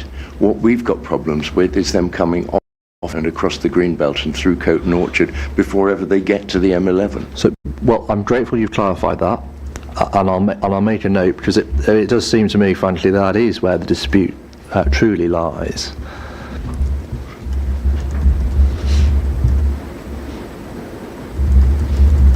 But you recall that one of the reasons given for well, I'll take you to your proof. Let me do it by reference to your proof, please. Can you go to page 13? This is the section titled Poor Choice of Route. Yes. And you see one of the criticisms made is the first bullet point, buses should not turn south down the M11 at junction 13 to get directly to the medical campus. But of course what the buses would do in the way that I've shown you is go into West Cambridge, left, back down the M11. A good thing it would be. Yes, so the provision of a bus service via the M11 using the busway is not really a criticism that you make now, is it? Now I've shown you those things. No, absolutely not. And equally, and as I repeat my point, we're just concerned about what happens before they get to the M11 and the West Cambridge site.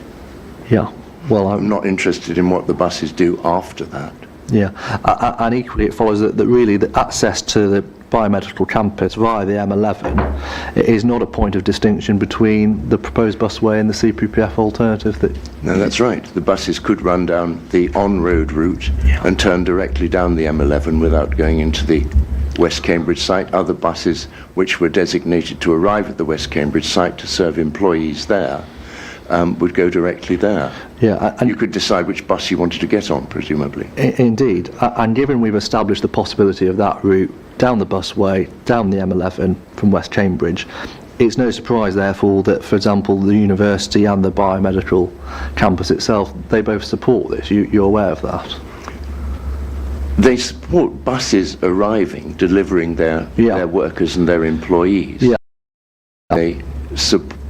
I'm aware that there was a considerable debate within the university about the off-road route. Okay. But that's beyond my competence to... Well, I've got your caveat on the off-road. That's absolutely fine. We're moving very quickly then. So East-West Rail, it's objection 247, so it's 2309247.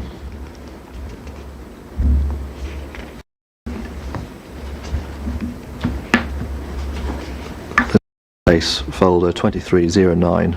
Yep. I say it's the same today. Sorry, just bear with me. I've given myself a... Sorry, it's not. It's in the objections, but it's there anyway. 247. The East-West Rail statement. I am. I'm looking for their... The latest document. Yes, exactly. That should be... I was right, wasn't it? 2309. Should be CD26.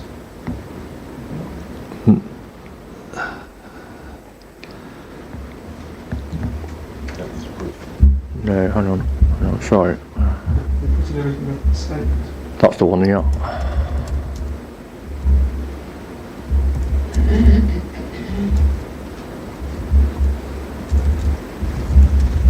Is it CD 2609, isn't it? That's the one said. I thought I read that out, but I've...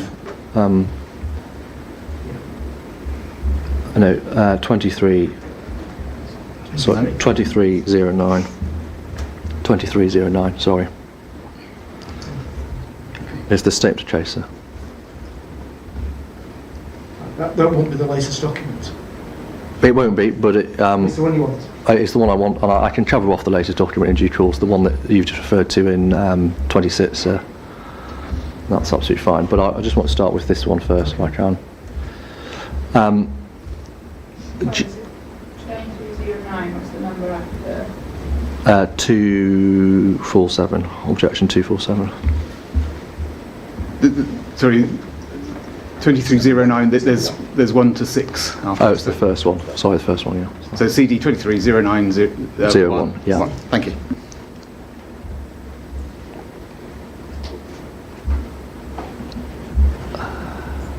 Do you see paragraph 1.3 there? Yes. East-West Rail strongly supports the principle. Do you see that? Yes. And second sentence, it's aligned with the objectives of East-West Rail. Do you see that? Yes, the principle of the proposed Cambourne to Cambridge C2C project. Yeah. And for completeness, you're not aware of anything in the later document which changes or undermines that position, are you? No. No. East-West Rail will not serve any location apart from Cambourne in the Cambourne to Cambridge corridor, will it? As I understand it, no. Obviously, the final route's not yet determined. Yeah. It won't serve West Cambridge, will it? No. It won't serve any intermediate employment area, for example, at Bourne Airfield, will it? No. As far as we know at the moment. And the provision of a busway that does serve those locations and does serve West Cambridge along the corridor is complementary to the provision of East West Rail, isn't it? Because they're dealing with different locations. One would imagine if there's a fast East-West rail service that goes very close to those centres of population, that there will be buses provided, or that there will be parking so that people could get on those trains if they wished to. I mean, they are complementary to that extent, yes. Well, I mean, anything, as we've all agreed, I think, that gets traffic, private car traffic off the roads is advantageous. Okay. And are you aware of any specific proposals along the lines of what you've just set out? No. No. But similarly, I think the bus proposals that you set out are all only propositions. They're not set in stone. And they're just hoped for outcomes. And indeed, the busway, if someone lived at Bourne Airfield and wanted to get to Cambourne, from Cambourne to the biomedical campus on the train, they could do that. It'd Bourne be Airfield, hypothetical, wouldn't it? busway Because to Cambourne, and then down we go. Sorry? Bourne Sorry, we Airfield, were speaking over Bourne each other then, while we- Airfield to Cambourne, and then on to East West Rail if somebody so wished. That would be possible, wouldn't it? Yes. And that's another example of it being complementary with East West Rail, isn't it? Yes, I Right. suppose. Yep. Now, the Obviously, Cambridge... people would be able to choose their preferred route, the Of course. optimum travel route. The Cambridge... They might even use the cycleway, the Greenway from Cambourne. That would presumably also be extended from Bourne to Bourne. Well, we're not going to traverse that issue again. No. Now, the Cambridge Nature Network report, please. You append this to your documents. It's in the folder CD 26065, and it's Appendix 5 within that.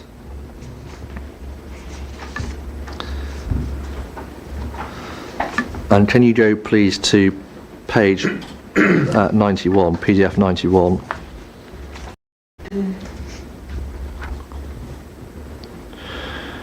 This is the Boulder Clay Woodlands Existing Habitat Network, map 27. So it's CD 607. 5 is a folder, and then it's number 5 within that folder. And page 91.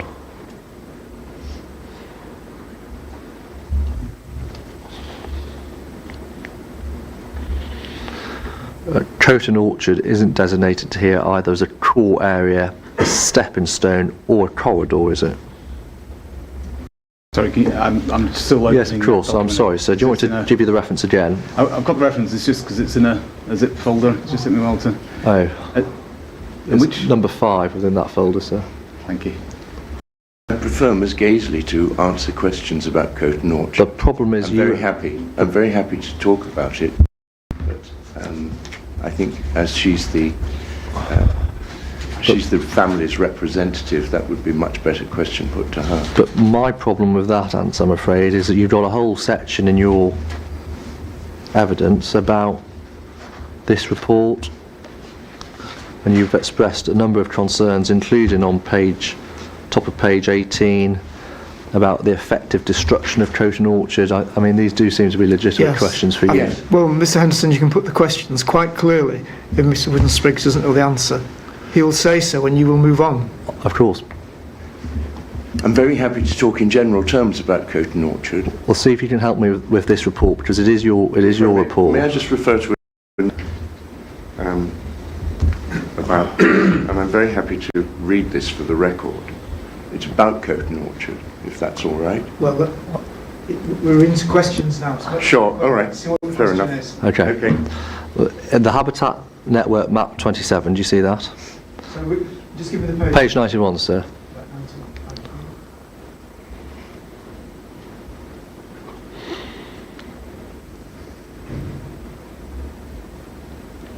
you. It does not show Coton Orchard as a core area, a stepping stone, or a corridor, does it?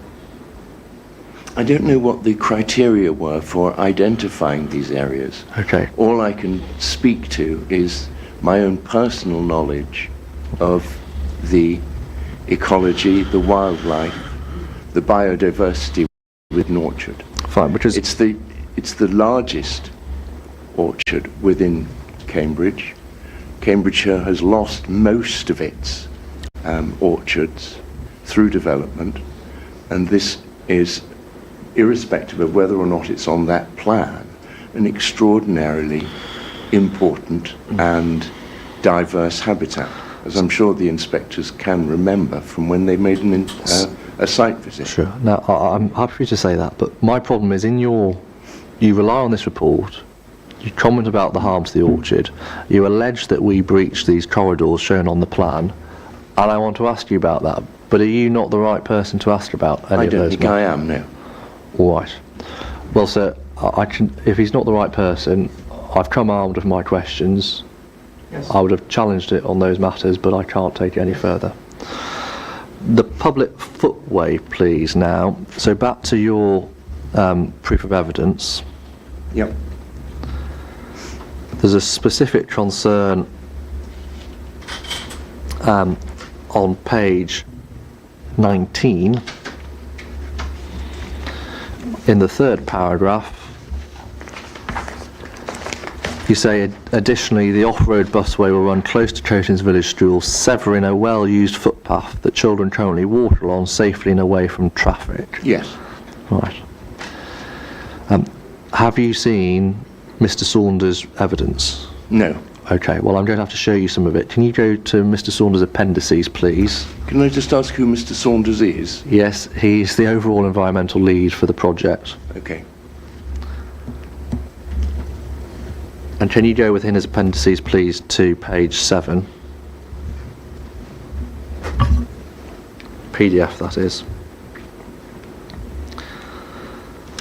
And I'll tell you what this is. This is a pedestrian and cycle count for the footway that we are discussing. Mm-hmm. And what I've taken is the overall results page. So we've got the AM peak, the PM peak, and we look at the total. Okay, do you see the total at the bottom? Apologies, I'm not on the Of course, right it's page yet. PDF 7.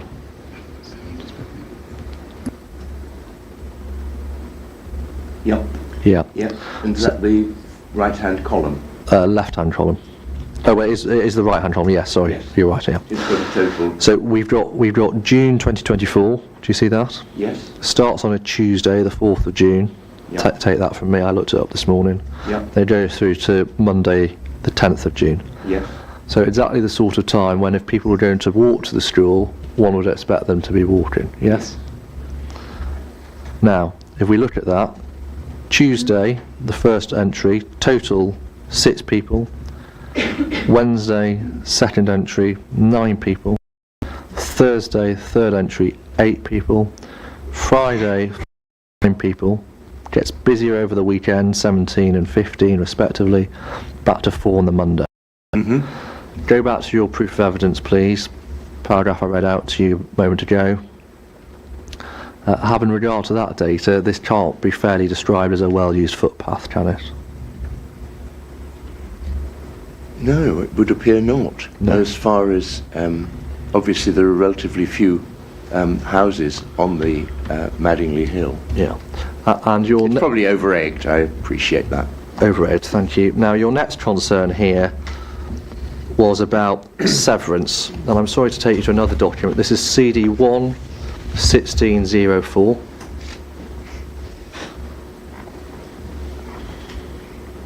Are we on the plans? Yes. Do you want to know? It's Dean Give me the sheet. 12 of 17 Dean planning, and in the PDF you'll need to go to 14.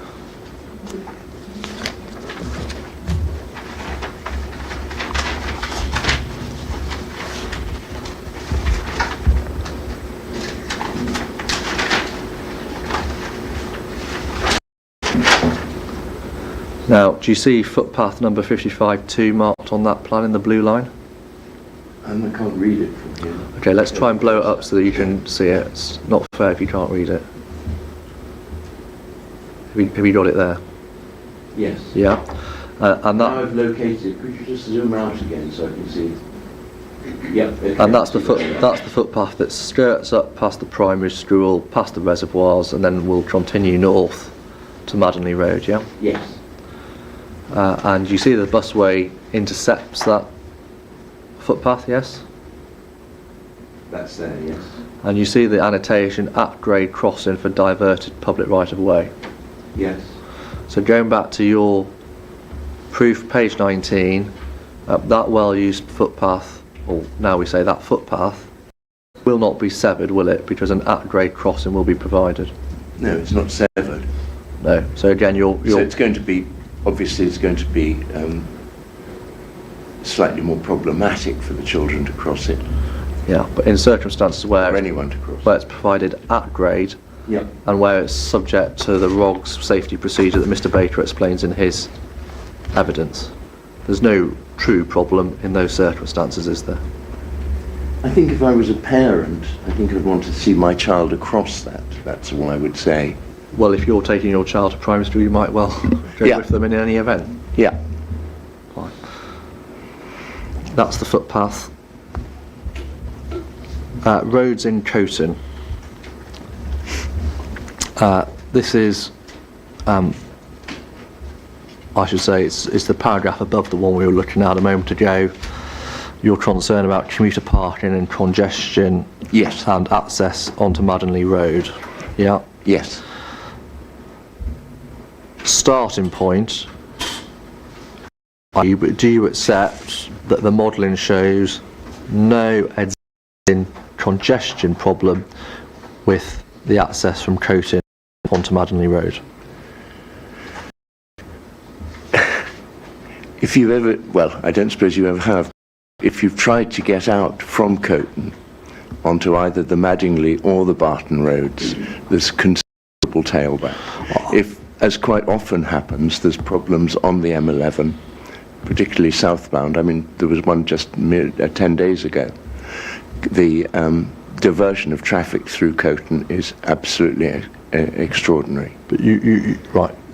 So that I understand it can absolutely be used as an alternative when the M11 is blocked. Yeah. It is very difficult to get out of there. So what you're times. really concerned about is exceptional events when there is an issue with the M11, i.e. when the highway network is not otherwise functioning as it should, and diversionary traffic. That's really the concern. That's one of the main concerns, yes. Well, that's very helpful. But obviously, as far as if people are driving into Coton to get onto the bus, then there will be additional traffic movements. Now, in terms of those people, first thing to say, the question of parking, as the GPC has said and as Mr. Baker says in his evidence, as part of the detail will include, for example, potential traffic management measures such as double yellow lines if required, yes?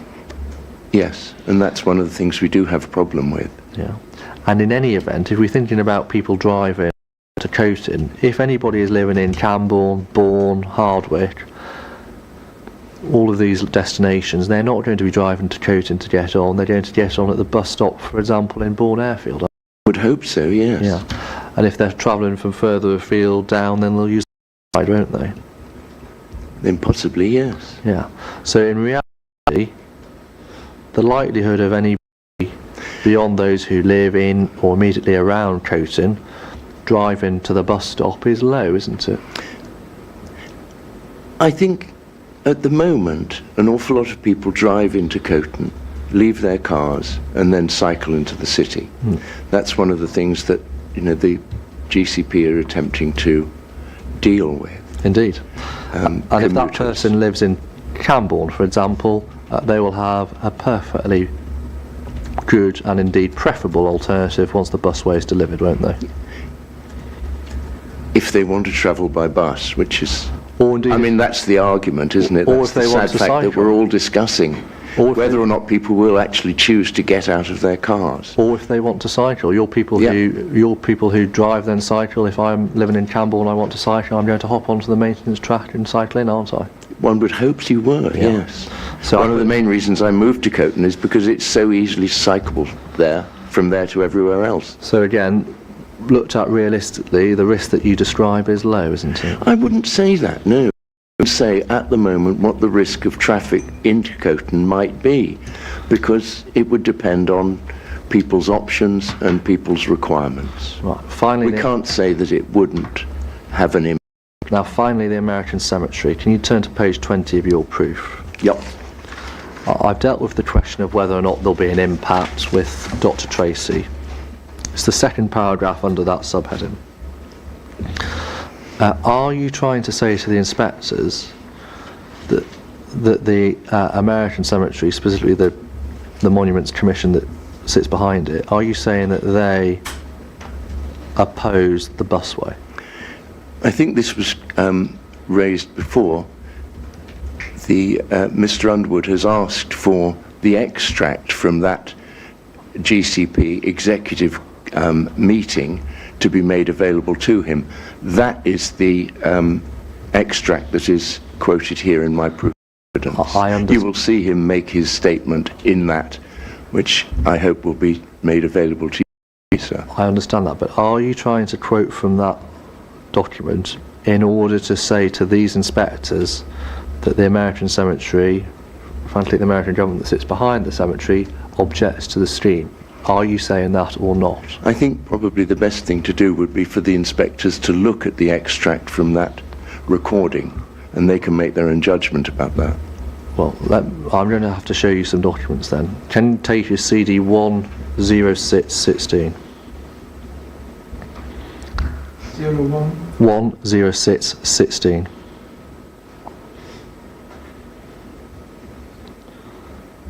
And can you go within that to PDF page 4?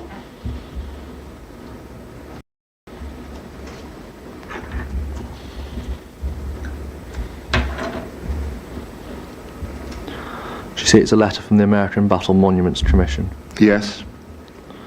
It predates the meeting that I've just been talking about in 2021. Well, let's get to what comes first and second in a moment. Turn over to the second page, please.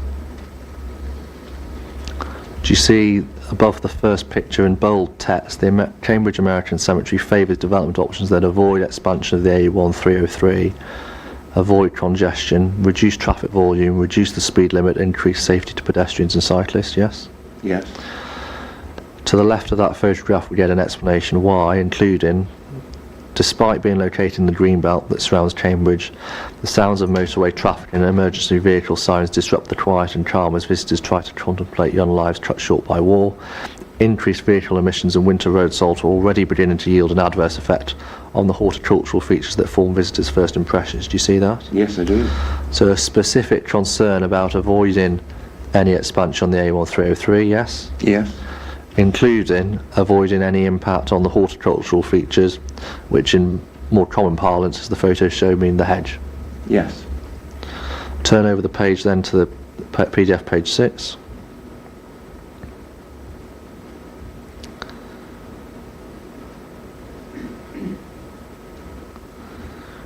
And in summation, ABMC fully understands we're only one of multiple stakeholders with interest in the development projects being overseen by GCP.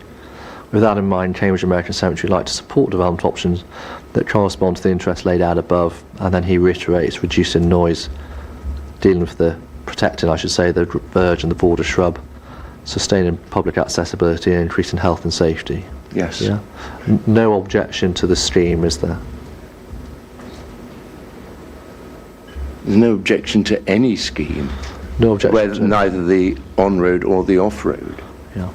All they're talking about, I think, is their perfectly legitimate concerns about noise levels Indeed. and pollution and all the rest of it. And We've got no argument with any of that. No, and you're not saying, well, I don't need to see, but no further representation as part of this inquiry. No objection, no representation, nothing like that, is there? Sorry? No Are representation. you from the American Cemetery? Yes, correct. No, but as I said on a number of occasions, the quotation or the statement made to the GCP in 2021 will be made available to the inspectors. Yeah. And what that was a jointly signed question that had been authored by CPPF, to which they had encouraged the superintendent to put his name to, isn't it? I don't think you can make that judgment. And I wouldn't have thought that that man would have been happy to be made a puppet for the Cambridge CBAC. And so I turn back to the question. When I look at that part of your proof of evidence, you are not saying to the inspectors that the American Cemetery and specifically the Monuments Commission oppose the busway, are you? I think that they do oppose the busway, but the inspectors will make their own judgment about that when they see the statement that was made to the GCP Executive Board.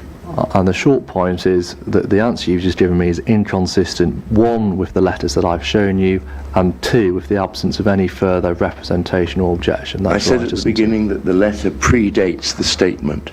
Obviously, the thing that the statement will show what the opinion of the superintendent was as at the GCP Executive Board meeting in 2021. I need you to answer the question.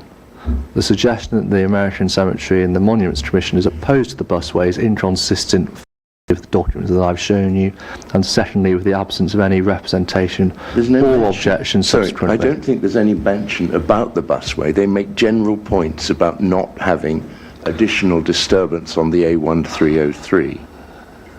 When we go back do they talk specifically about the busway? Yes, if you go to the start of that letter. 10616. First page, it's addressed to the project manager, Cambourne to Cambridge project. Yep. Yeah, it's specifically written in respect of the project, and if you go to the top of the second page, regarding transportation development options for the Cambourne to Cambridge project. Do you see that? Yes. They say what they're not in favour of. Yes, and my point to you is that there's nothing there that I can see, and you've obviously read it in greater detail, but there's nothing there that I can see that specifically supports the busway. That's fine. My question, I was very careful. I didn't ask you about support. My question was this. The suggestion that the American Cemetery, and specifically the Monuments Commission, oppose the busway is inconsistent, one, with this letter, and two, with the absence of any subsequent objection or representation. That's right, isn't it? No, they make it very clear what they're in favour of and what they object to. Well, I've asked you 3 times and I've given you 3 chances. I'm very happy to answer if the inspectors wish to clarify that question or ask a further question. I'll do my best to answer it, but I can't quite see why I've failed to answer your question. Put the question 3 times, sir. I don't need to repeat it.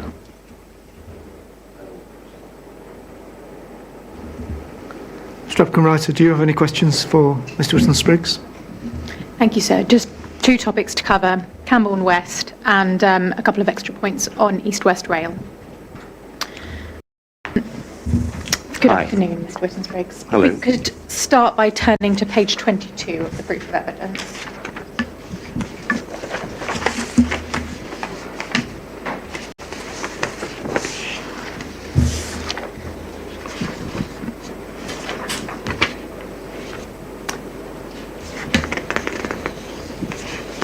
Yes. Yes. Final paragraph, you mention, in your view, a further flaw in the outline business case relating to the Cambourne West development, and you note that it is over a mile from the C2C terminus on Stirling Way.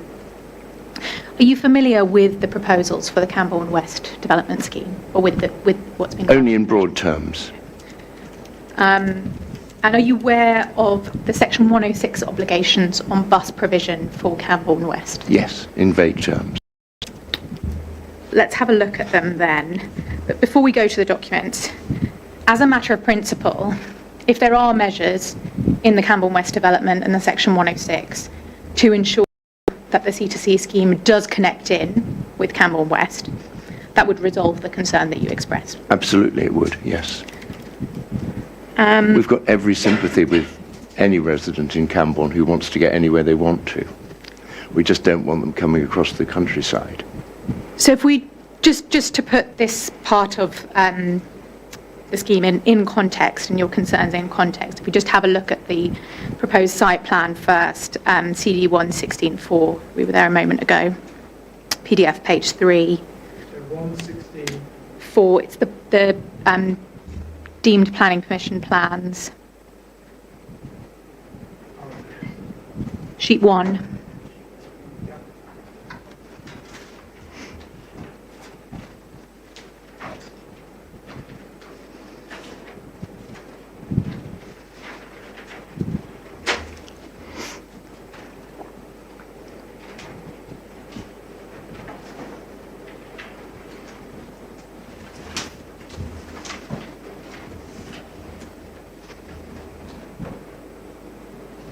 So there, can you see Stirling Way on that plan towards the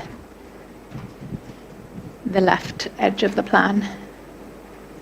Yes. Yes. Is that what you mean, the Stirling Way Yes. that you've referred to here? And we can see there, in terms of the link between Broadway, which is in the middle of the diagram, and Stirling Way, there's a box there to the top of the link saying outline planning permission, bus link reference, and then the reserved matters application reference. Good. Yes. Just for the inspector's note, I'm not going to turn up those planning, but they are at CD42 and CD43. But what I would like to turn up is the section agreement, which is at CD408. And if we could go to PDF page 74 in that document. Sorry, what was the reference? CD408.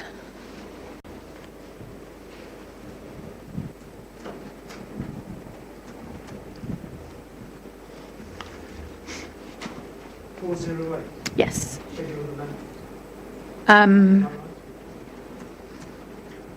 It should be the section 106 agreement. It's lower down. It's instead of instead of CD4048. It's if you scroll down. Sorry, yes. Yeah, that was my mistake. What page? Sorry. So PDF 74.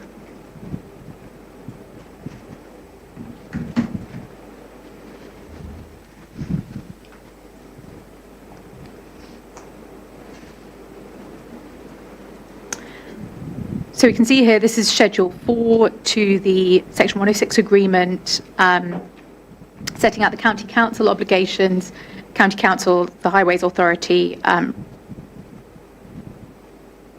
then if we scroll down to PDF page 80, you see there Section C, Highway and Transport Matters.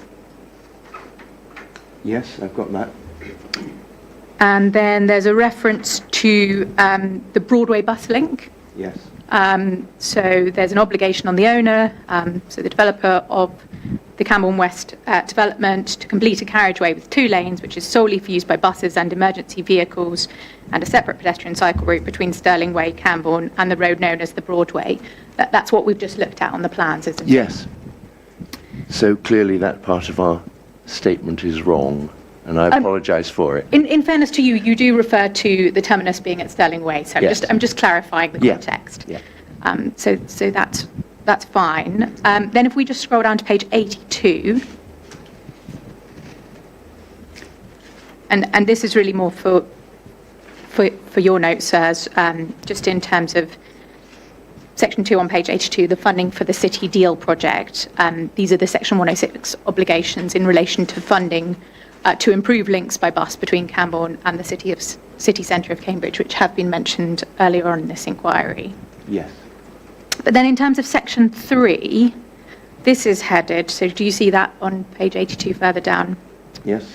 This is headed works to improve bus routes within the site, so within Cambourne West, and between the site and Stirling Way to the Broadway bus link. So there we see there's 2 elements here. Clause 3.1, the owner covenants with the County Council to carry out works to existing highways in Cambourne to deliver a bus priority route from the bus link we've already referred to, from Stirling Way to the Cambourne West side. So that Yes, deals with absolutely. the bus link within Cambourne. Wonderful. And then if we go down to clause 3.3, the other element of this They'll part. pay for it. Yes. Yeah. No, 3.3 is the owner shall design the road layout within the development, so within Cambourne West, to provide a two-way bus route through the development to facilitate efficient bus services as part of the Cambourne to Cambridge Better Buses scheme. So that is then connecting Cambourne West to Cambourne, which then connects into the C2C corridor. Yes. Good. So these are provisions, aren't they, to link Cambourne West to that terminus in Sailing Way that you identified? And if we, as I said, I apologise for the fact that that is an inaccurate statement. So that concern falls I'm away. Delighted. I really am. Excellent, excellent. Well, it's good to agree. Then just a few points on East West Rail. Yep. So that no development consent has yet been granted for the Bedford to Cambridge section of East West Rail, has it? And No. And no application has been made yet for No. that. No, that's right. And we don't know how long it will be before East West Rail is operational, but it's likely to be some time. Mr. Kelly has suggested well into the 2030s. Do you agree with that? It's almost success, and obviously it'll have to go through a process like this.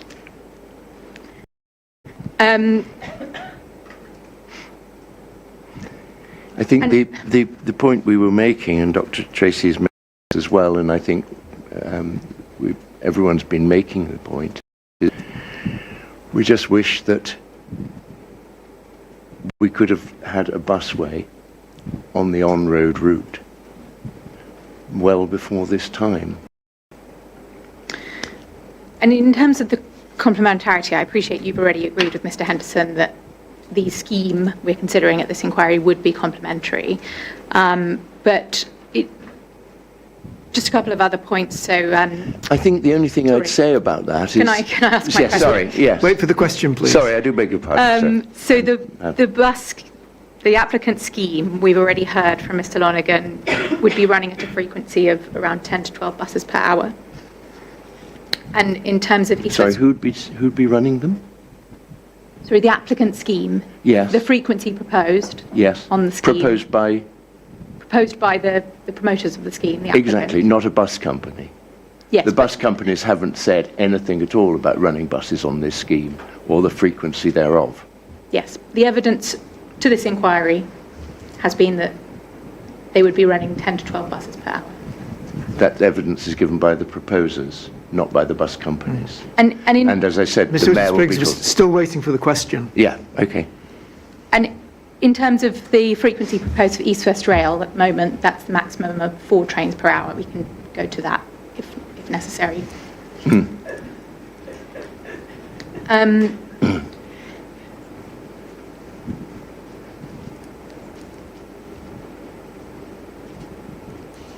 And there might also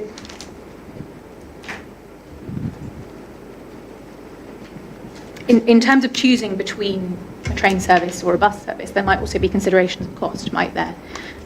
Trains may be more expensive than buses. Costs and destinations, yes. Ease of travel, all of those things, yes. And these are also all reasons why the applicant scheme would be complementary to East West Rail, as well as those mentioned by Mr. Henderson. Yes.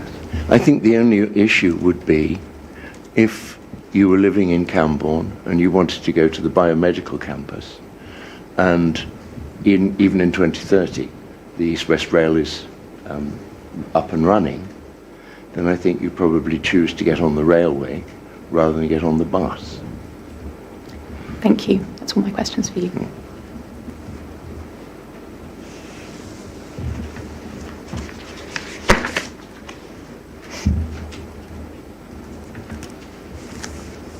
Just do the usual check if there is anybody here who supports the scheme.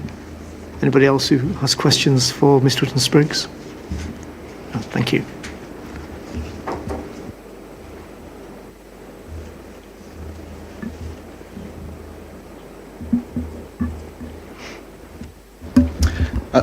Thank you.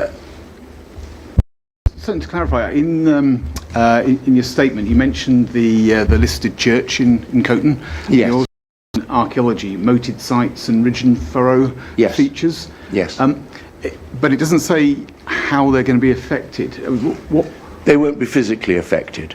Right. So what is your concern? And we were just talking about the general character of the village of Coton, And I think probably in the context of the unknown quantity about the additional car journeys or problems with parking. So it's a very quiet village, Coton, you've seen for yourself. You don't go to Coton unless you specifically want to. You don't need to enter the village in order to get to somewhere else. So you're concerned about the effect on particularly the church and any archaeology about levels of activity in the area, is it? I think that's right, yes. So is it about the actual activity on the bus? Is it about the additional activity you've talked about before? About only to the extent, I think, when you look in the village and you look up the hill, up Madingley Hill, and if the busway is going across that hill, it would obviously be a bit of an eyesore, to put it at its kindest.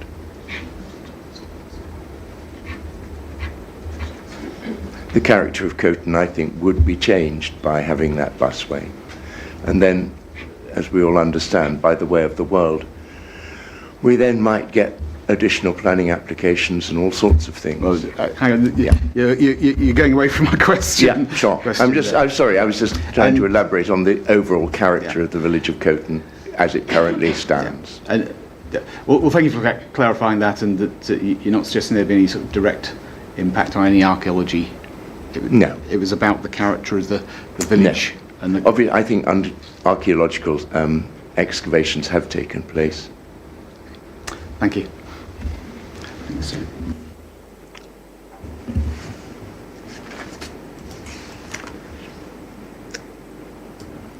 Just one thing, Mr. Whitten-Spriggs, that I'd like to clarify with you, similar to something I raised earlier.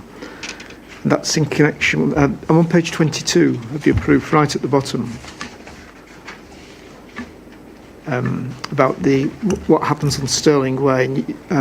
Mr. Hopkin Writer took you here, and sorry, I didn't. Mr. Hopkin Writer took you here in connection with the Section 106, the agreement which makes provision for a link between the end of the busway on Stirling Way and Cambourne West. Yes. I just want to check.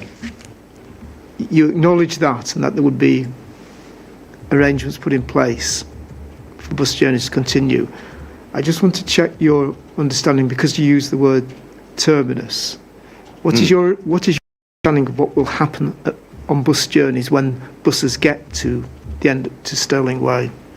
I imagine that they'd be turning round there, halting, turning round, waiting to pick up passengers, discharging passengers. With other buses running onto Cambourne West? Yes. Right. Again, as was the point I referred to earlier, that's different from evidence that the inquiry's already heard in terms of bus journeys continuing. So I just wanted to check your understanding. I can't speak to that, sir. I don't know, I'm afraid. Thank you.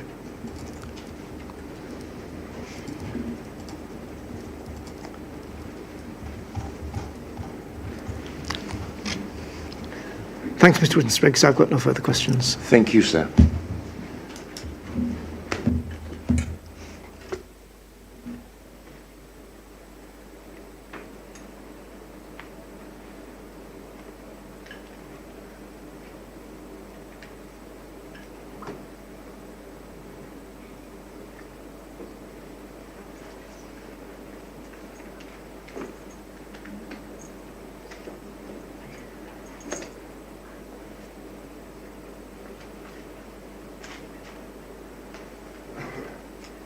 I'm going to adjourn the inquiry for lunch fairly soon. Just before I do, I just want to raise one point that came up in questions, Ms. Henderson, from yourself to Mr. Whitten-Spriggs, and it followed on from my question about what happened at Grange Road.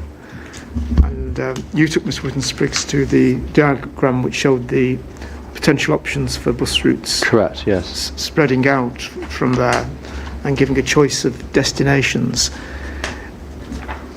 I think I'm going to have to check, we're going to have to check our notes over the weekend, but I think what was said there, the premise for the question put by yourself, I think my recollection is that was rather different from evidence that we heard earlier in the inquiry.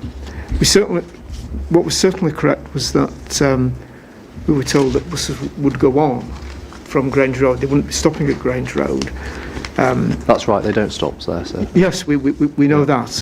But my recollection at the moment is that destinations included essentially the city centre, but I was very unsure about the references to the biomedical campus. It includes both. So. Well, I want to be clear and check what's been said to the inquiry. Sure. Because what was said to the inquiry last week was obviously subsequent to the documents that you referred to this morning, and I want to be absolutely clear about what will be available. So I'll check that over the weekend. It may be something I want to come back to next week. Yes, if you need us to clear it up next week, so then we can. That's I just wanted to give fine. notice of That's okay. looking into that. Yeah, no problem at all. So routes to one city centre and Well, to the route, the options essentially from Grange Road. and to the biomedical, of course. Right. As I said, I'll take the lunch adjournment now. If we go for a shorter lunch adjournment today, does that cause anybody any inconvenience? About 40 minutes back here at 1:45. Nobody's objecting, so we'll do that. Inquiry adjournment, resume at 1:45.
And we're straight into evidence with Spostgate.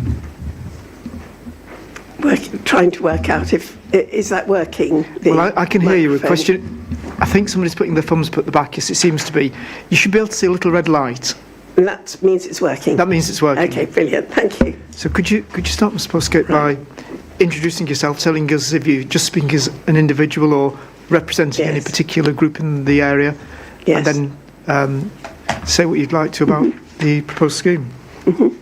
And before I start, I'd like to say that I have changed the wording slightly of my proof of evidence, and I have given a copy to Brenda, and I'll be sending her an electronic version so you've got a copy everybody of what can I hear. say. Yeah, yes. It's changed a little bit in light of some of Mr. O'Lonigan's remarks earlier.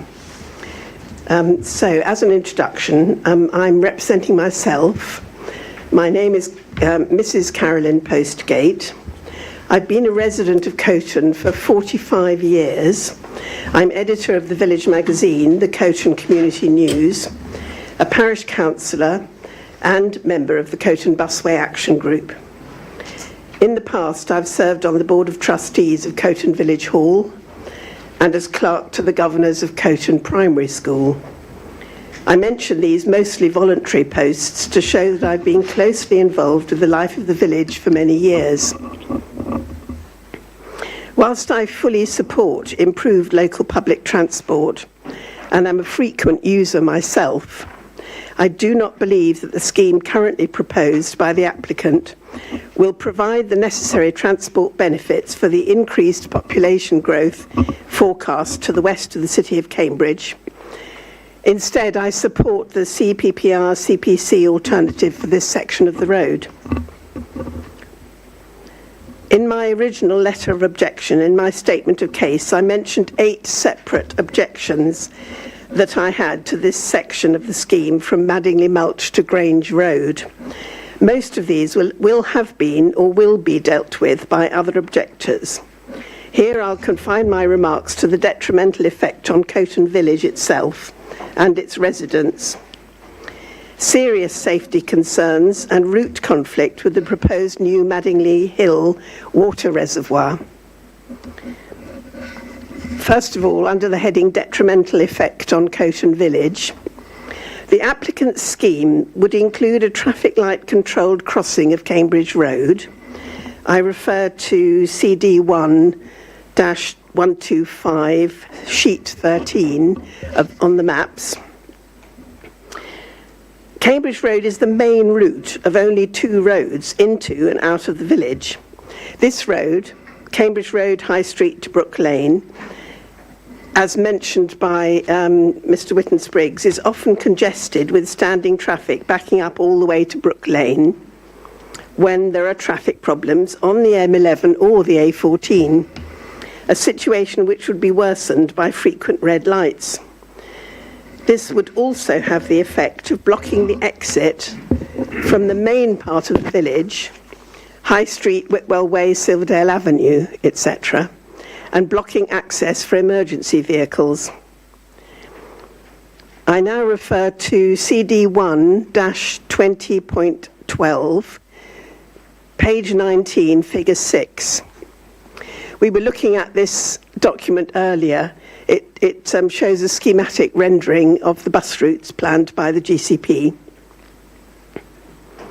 GCP estimates that 8 buses per hour each way will use the off-road busway from Cambourne to Cambridge through Coton. This would mean a total of 16 buses every hour crossing Cambridge Road, Coton, with a red traffic light stopping vehicles every 3.75 minutes to allow the buses to cross the road. In the morning session of the inquiry on Friday the 19th of September, during Mr. Lonigan's evidence, I was very much surprised when asked by Mr. Parker how many buses would be expected to use the busway, to hear Mr. Lonigan quote the number 10 to 12 buses each way. He gave no document reference for this statement, so I've not been able to check the source of this estimate. But if true, it alters the frequency of red traffic lights on Cambridge Road to every 3 or 2.5 minutes, depending on whether 20 or 24 buses cross the road per hour. This would materially alter the viability of Cambridge Road as a major access road into and out of the village, particularly twice a day during term time, when a large number of vehicles transport staff and children to and from Coton Primary School from the surrounding area. Additionally, the applicant's TWAO shows that this is where a bus stop would be sited. I refer once again to the document CD1-125, sheet 13. It's not clear from the plan exactly where the stop would be, but the catastrophic consequences to Coton of increased car traffic dropping off and collecting passengers at this bus stop, or commuters parking along High Street, Cambridge Road, in order to catch the bus, have not been considered at all, nor has any provision been made for this likely development. A number of drivers from outside the area may choose to park on Cambridge Road, Coton, instead of Scotland Farm. Parking restrictions along Cambridge Road, such as double yellow lines, to prevent this from happening may not be a viable option, as this is the only parking available for several houses along Cambridge Road. To defer all discussion of the potential consequences to the detailed design stage is not an adequate resolution of this problem. The distance to this bus stop from the further reaches of Coton Village have also not been taken into consideration. Houses at the far end of Silverdale Avenue and Pendrick Close are over half a mile from the proposed bus stop in Cambridge Road.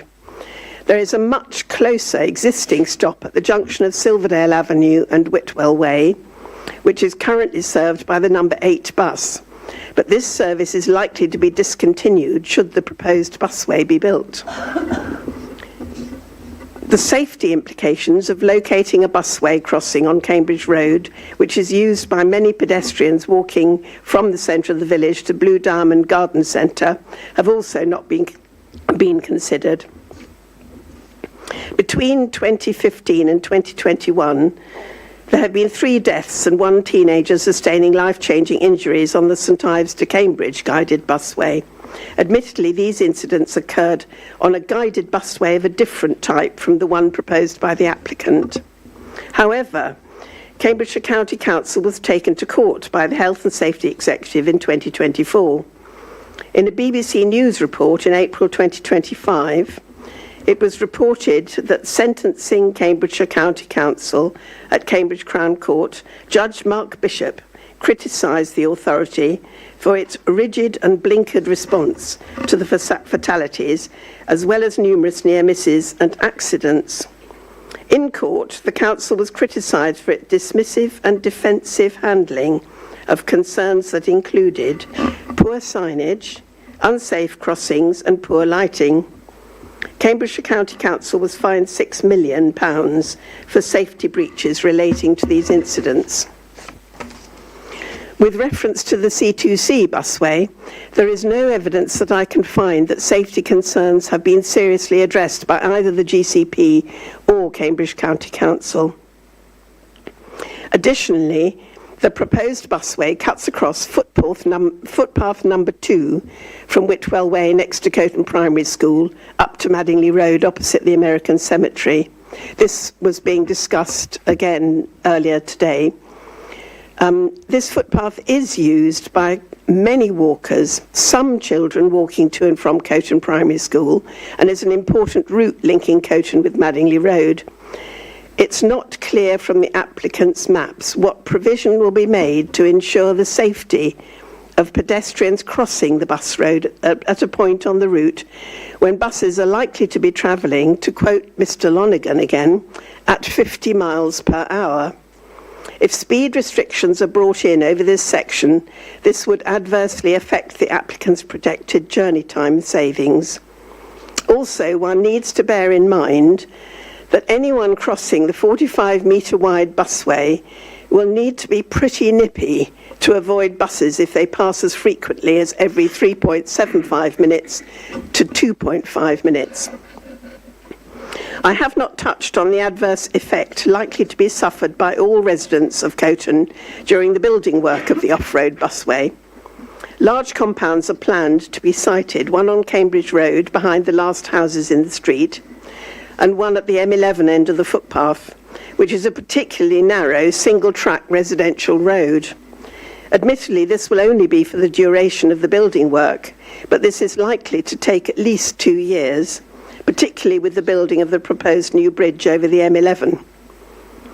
The passage of large and heavy plant machinery and building materials along the very narrow village roads is likely to cause great disruption. I turn now to the matter of the new reservoir on Madingley Hill. In order to provide enough water for all the planned housing developments in Cambridgeshire, a new Fens reservoir near Chatteris will be built. A pipeline is planned to cross the A428 to an enlarged reservoir at the top of Madingley Hill, which is intended to serve the city of Cambridge. The existing small reservoir will be expanded southwards, occupying a much larger area, and will take up exactly the same plot of land that the GCP have earmarked for the off-road C2C busway. This is illustrated in my attached map, which I believe you have copies of, which is composed of sheets 9 and 10 of the GCP C2C plans, overlaying the map in the consultation document for the Fens Reservoir published in August 2024. Although the applicant and Anglian Water and Cambridge Water appear to be consulting each other, and it's possible the problem of the pipeline crossing the route of the proposed busway can be solved, it seems to me that there is no solution to the problem of the enlarged underground reservoir unless the CPPF on-road scheme is adopted and that area avoided altogether. In conclusion, I would like to say that I have been involved in following the development of this off-road scheme since it was first introduced to the village of Coton in 2015. During the 10 years since then, the GCP has put in a huge amount of work, preparing mountains of paperwork and plans, has employed a great many experts, and has spent a very large amount of money already to overcome the obstacles that their choice of off-road route has thrown up. This is no cogent reason, in my opinion, to proceed with a harmful scheme that will not deliver what it promises when a more sensible, cheaper alternative exists. I therefore request that the inspectors reject the applicant's proposal. Thank you, Mrs. Postgate.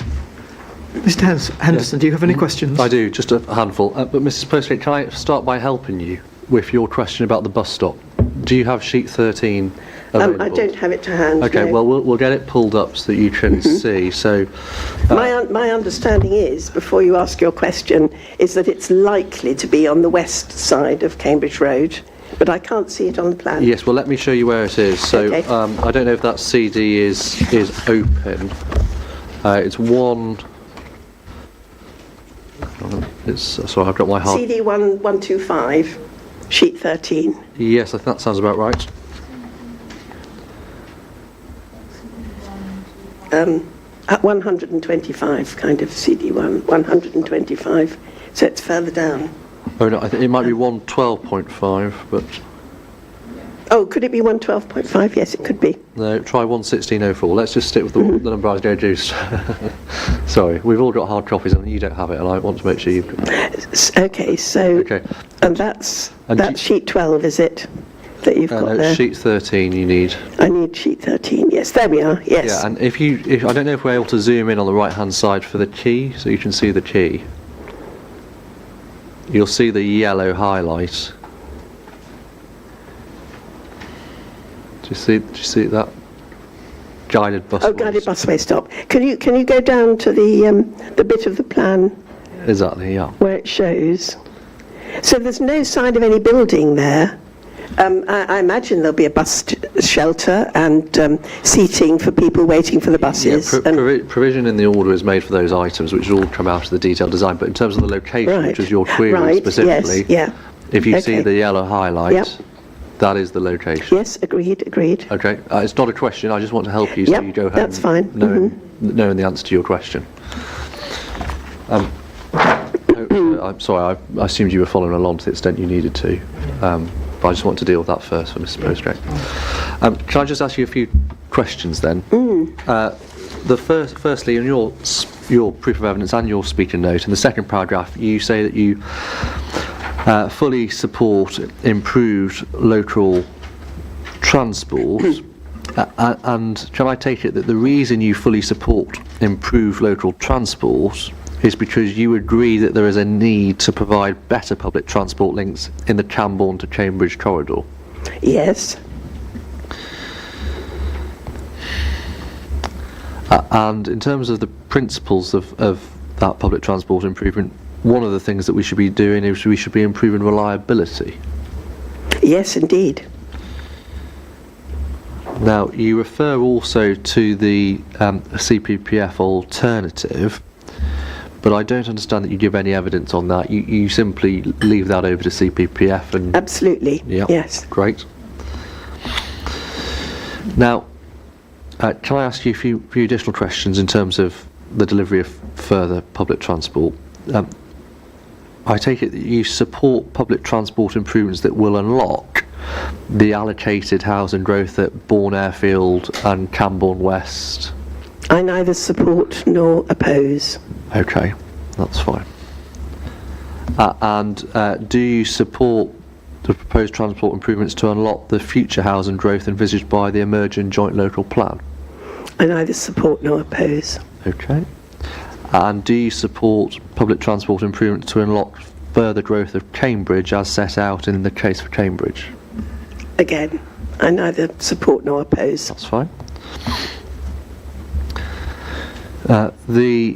Because you agree that there's a need for public transport improvements, if the CPPF alternative scheme is not deliverable or viable, then the Secretary of State should make the proposed order to deliver this busway, shouldn't she? I believe the CPPF alternative to be viable. But if sorry if I wasn't clear, but in the hypothetical, if the CPPF is not viable or deliverable, because you agree that there's a need for public transport improvements, then the Secretary of State should make the order to deliver the proposed busway. I'm not prepared to answer to a hypothetical question like that. Okay, I've asked you. I've dealt with a very many number of your points already today, so I don't want to repeat, but there is one point that you raised which is new in respect to the reservoir. I just want to deal with that, please. And we need to look at what Anglian Water have said. So it's CD2 and it's objection 271, which somebody will pull up for you. I have it here. You've got it, that's great. And if you look at 271, can you see the fourth paragraph, starting Anglian Water and Cambridge Water? Have existing assets. That's the one, yeah. And they explain there, I'm sure you've read it already, they explain there what their assets are and that they're seeking to deliver the new scheme, yes? Then the next subheading is consultation response. And they explain they have no objections in principle to the detail provided to date in relation to the proposed alignment, layout or other design details shown on the submitted plans for the proposed C2C scheme within the context of the proposed Fens reservoir scheme. So on the specific point of alignment, layout and design, the promoters of the reservoir have no objection. That's right, isn't it? This is what they appear to say, but I'm not sure if they've actually read it. And if the promoters of the reservoir have no objection on the point of alignment, layout or design, you don't seek to contradict that before the inspectors, and the inspector should proceed on the basis set out here, which is that on those issues of alignment, layout and design, there'll be no unacceptable conflict. That's fair, isn't it? They're still in discussion. No agreement has come to, as Mr. Baker, I believe, said the other day. I understand that, but that's why I'm not asking you about those detailed points of drafting. I'm asking you about the principle, which they do say and do agree here. They have no objections in principle to, amongst other matters, the alignment, layout or other design. And my point, I'll put it again, is the inspector should proceed on that basis when considering the question of the reservoir, shouldn't they? I would like to point out that they're saying to the detail provided to date.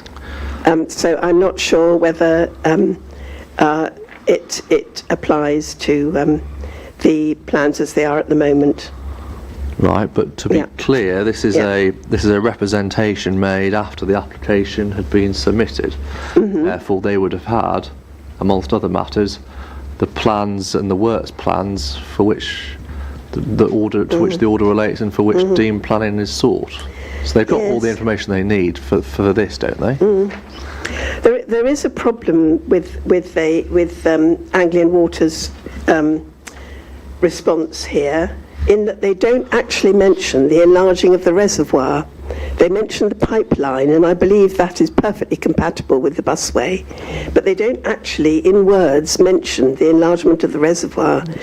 So that's puzzled me a little bit. Well, let me take you back to the paragraph I started with. Anglian Water and Cambridge Water have existing assets in proximity to the proposed C2C scheme. Together they are the project promoters for the proposed Fens Reservoir scheme. So that they do refer to the Fens Reservoir scheme there, don't they?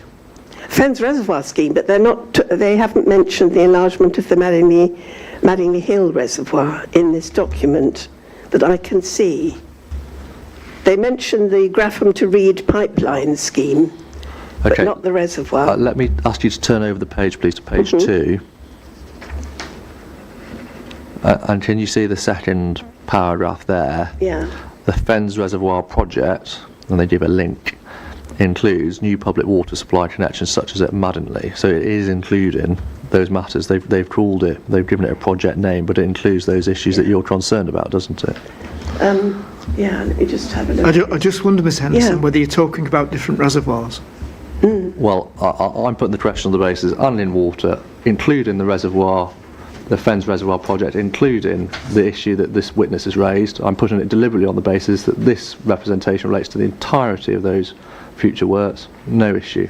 I'm doing so very deliberately on that basis, sir. Yes, I have problems with this, but I will leave it to the inspectors to sort out. Well, if you can't assist, then I'd put the question to you, giving you the chance. So that was everything I wanted to ask Mrs. Postgate. Thanks, Ms Henderson.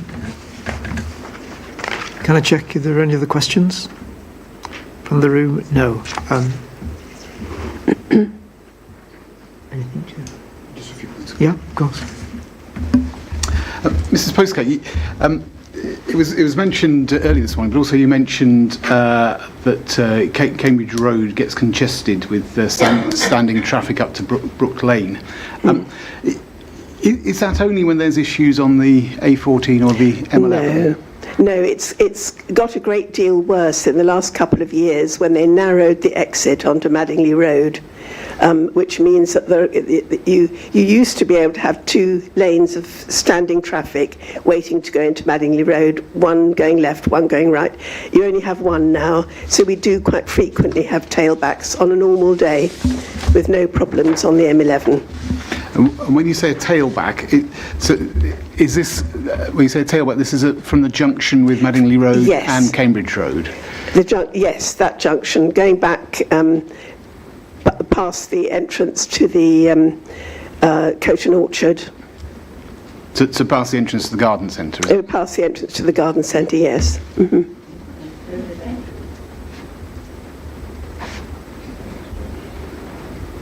And I mean, and you refer to this happening often. I mean, is that once a year, daily, weekly, monthly? What? I think it's quite frequently. I mean, I don't drive out that often myself, so one would need to inquire in the village really to find out. But I'm sure people who commute regularly do have this trouble quite often. And my contention is, of course, that it'll be much worse with a red traffic light stopping traffic a little bit further along Cambridge Road.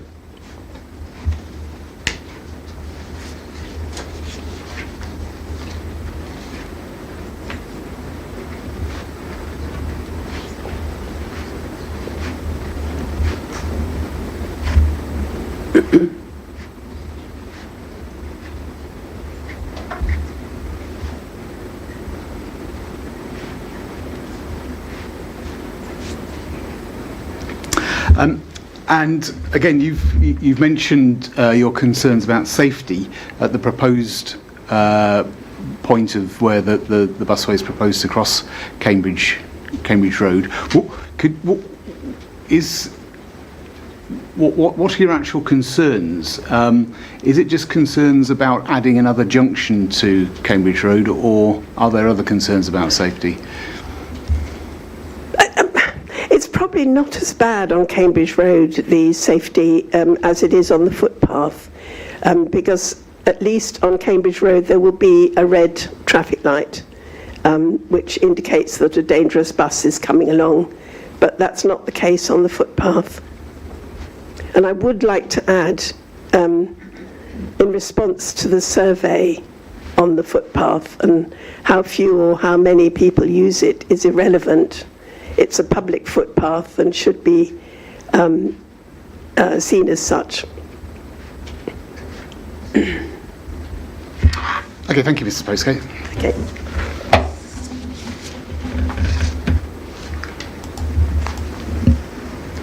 Mrs. Postgate, just one point I wanted to raise with you, and you did make a point of referring to it earlier on, and that's the question on page 3 of your proof. And again, it's safety, but a different aspect of safety. You refer to incidents, quite serious incidents on the existing busway in Cambridge. You do acknowledge that there's different arrangements proposed for this busway. Yes. Do you understand that it's a completely different system? Absolutely, I do understand that, and I do have taken on board Mr. Baker's comments. Yes. That buses on the concrete busway can't swerve, over, whereas they can on the so you're aware of that? Yes, indeed I am aware. Yes. And being aware of that situation and the different approach that's proposed in this case, does that alter your view about?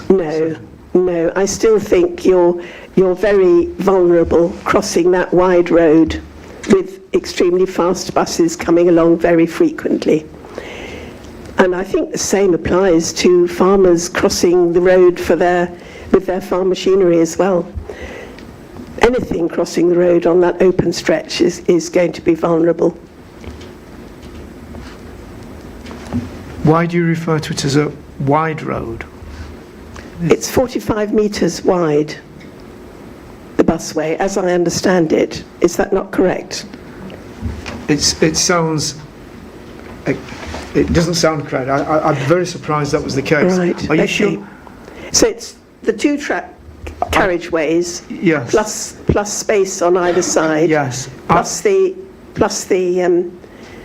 track going alongside, yes, plus bund arrangements, yes, and whatever they might be. I suspect you may have got a measurement for the width of the land that's included in the order, from one red line to another. Right. Okay.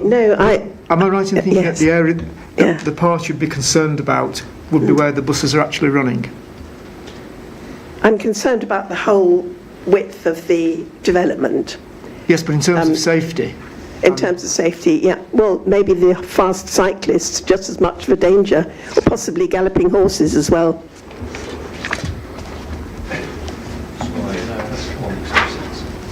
But can anyone confirm how wide the swathe is from one side to the other? Because I'm sure it won't be the busway at 45 metres. It's not, but I think we're going to get a figure. Yeah, so if you just want the tarmac, 7. No, it's not the tarmac. 7.3 metres for the two carriageways. Yes. The swale is a little large. I'm just looking for the section, but I've got to say I think it might be worth if you actually look at the sheet, and I can just very quickly talk you through it. If you go to sheet 12.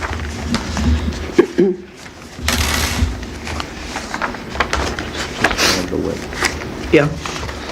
So you'll see where. Are you there, Mrs. Postgate? Sheet 12. Yeah. I've got it on the screen. Yeah, good, excellent. Yes. And I didn't repeat this, but maybe I should have done. Do you see that where the existing line is, of the dark blue line? Mm-hmm. And you see the dashed line. That is the at-grade crossing, which will divert that route. Are you able to see that? Oh, That's the new line of the public footpath. right, okay. I didn't realise it was going to be diverted. Okay, well, I'm sorry if I didn't show you earlier. I Yes, thought no, that's all right. dealt with it earlier. But so that as you walk up, let's assume you walk past the Cambridge water reservoirs there, and you walk up. Instead of going in a straight line, you will slightly hinge out. Firstly, across, as you see, the emergency and maintenance access track in the dark colour. You will then be on to the drainage swale. So that's an area where neither pedestrian nor cyclist is moving across you. You'll then cross the two carriageways, 7.3 metres. You'll then be on again to the other side onto the grass. So what distance do you think that is from green to green then? 7.3 metres.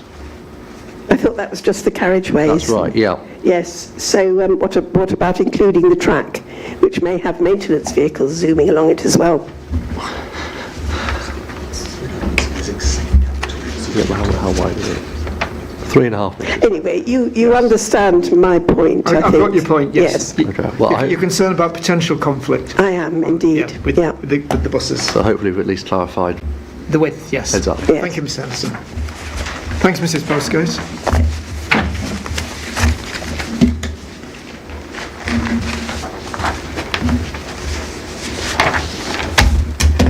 And so I don't mean to come back with this point about the reservoir. Yeah. It might be clear to you, but it might not be clear to you. If it's not clear to you precisely what we're talking about, there's a plan that shows the fence project, including the connection, and we can put that in due course if that would assist you. I don't want there to be any confusion. Now, it might be that it's perfectly clear in your own mind, in which case I apologise. But if it's not, then we can put in a plan that... My understanding at the moment is that there's a reservoir being built elsewhere That's absolutely correct. with a pipe supply Correct. to this location. And a connection point here. Yes, and there's an existing reservoir here. Exactly so, and you see that. Now, Mrs Postgate's referring to that being enlarged That's, well, there are works to that reservoir. to accommodate the connection, I imagine. Yes, but nothing changes. When they refer to the project, that's all within the project. But if it assists you to have a plan to show that, then we can find one. Right. But I wasn't proposing to do it. It's only if there's any confusion. I don't think so. I'm grateful. Thank you. Right. Next up, Ms Fife. And Mr Underwood and I have a copy of your Yes. speaking notes, and I think there's one going to be put in to Mrs Taplin for the website. Yes, I will. So when you're ready, Ms Fife, if you could introduce yourself like other speakers, let us know if you're speaking simply on your own behalf or on behalf of any group in the area, and then tell us what you wish about the proposed order. Thank you.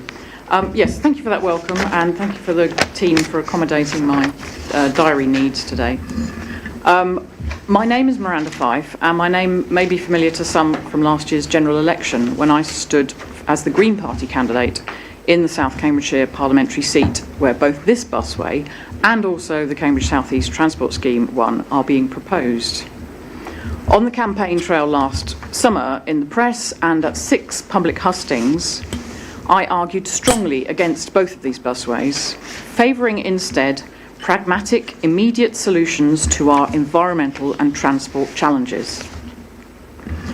My interest in these busway proposals, in fact, dates right back to February 2016, when the Greater Cambridge City Deal, as it then was, published its early stage concepts for improved transport links along the A1307, near where I live in Stapleford.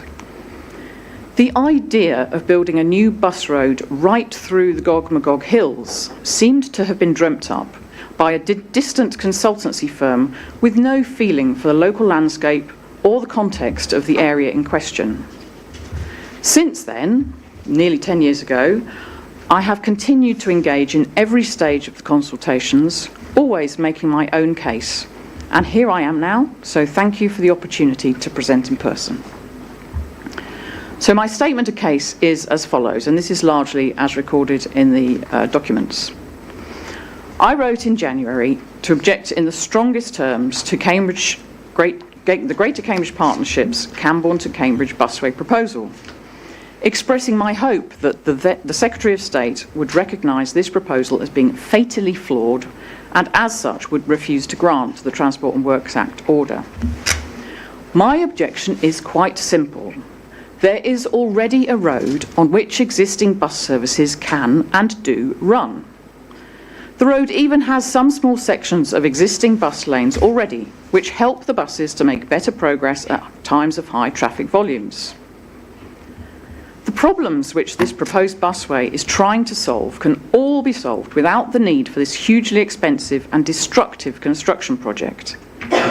The Transport Authority simply needs to make sure that bus services are more frequent and better marketed, with simple, easy-to-understand fare structures.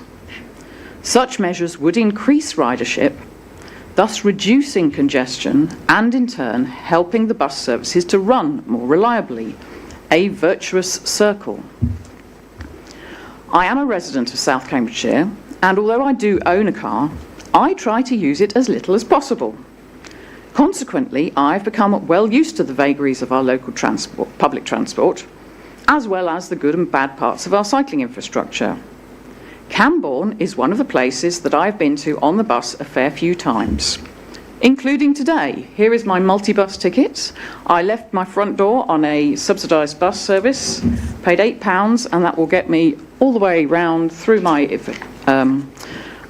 events in Cambridge this evening and back home again later. Probably 3 different bus companies. When the bus does get held up between Cambourne here and Cambridge, it is not the journey along the Madingley Road that is the problem. Rather, it is the bus wending its way through central Cambridge that holds it up. This busway will do absolutely nothing to address the problem of central Cambridge traffic. In fact, it will put the bus in a narrow back road, Grange Road, which I know we've discussed a lot here, from where its journey onward to the city centre will, if anything, be even harder and more tortuous than it is at present for the existing services using Madingley Road. I've spoken to long-time residents of Cambourne, and they tell me that this busway will not address their transport needs. For instance, a lot of them want to be able to get to locations on the north side of Cambridge, such as the A10 Science Park or the Cambridge Regional College. So they are not going to choose this bus because it would involve a change in central Cambridge and a second fairly long bus journey for them. They will continue to use their cars. An obvious way to address this need would be to commission a bus service that simply runs from Cambourne along the existing A428 and A14 to go more or less directly to those locations on the north side of Cambridge. Similar direct services from Cambourne could also serve the Cambridge Biomedical Campus by making use of the M11 to Trumpington and then ideally the existing dedicated busway there to Cambridge Biomedical Campus. I do not understand why the GCP are obsessed with building busways, which are massively expensive, both in money terms and in embedded carbon cost of construction. This fixation on busways is irrational and can only be explained by other vested interests.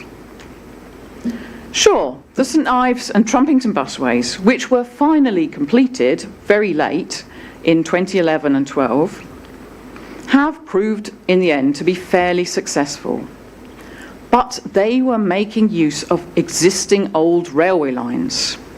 So the damage to existing countryside was very minimal. And arguably, those lines would have been much more successful now at moving large numbers of passengers around had they actually been reopened as rail or light rail.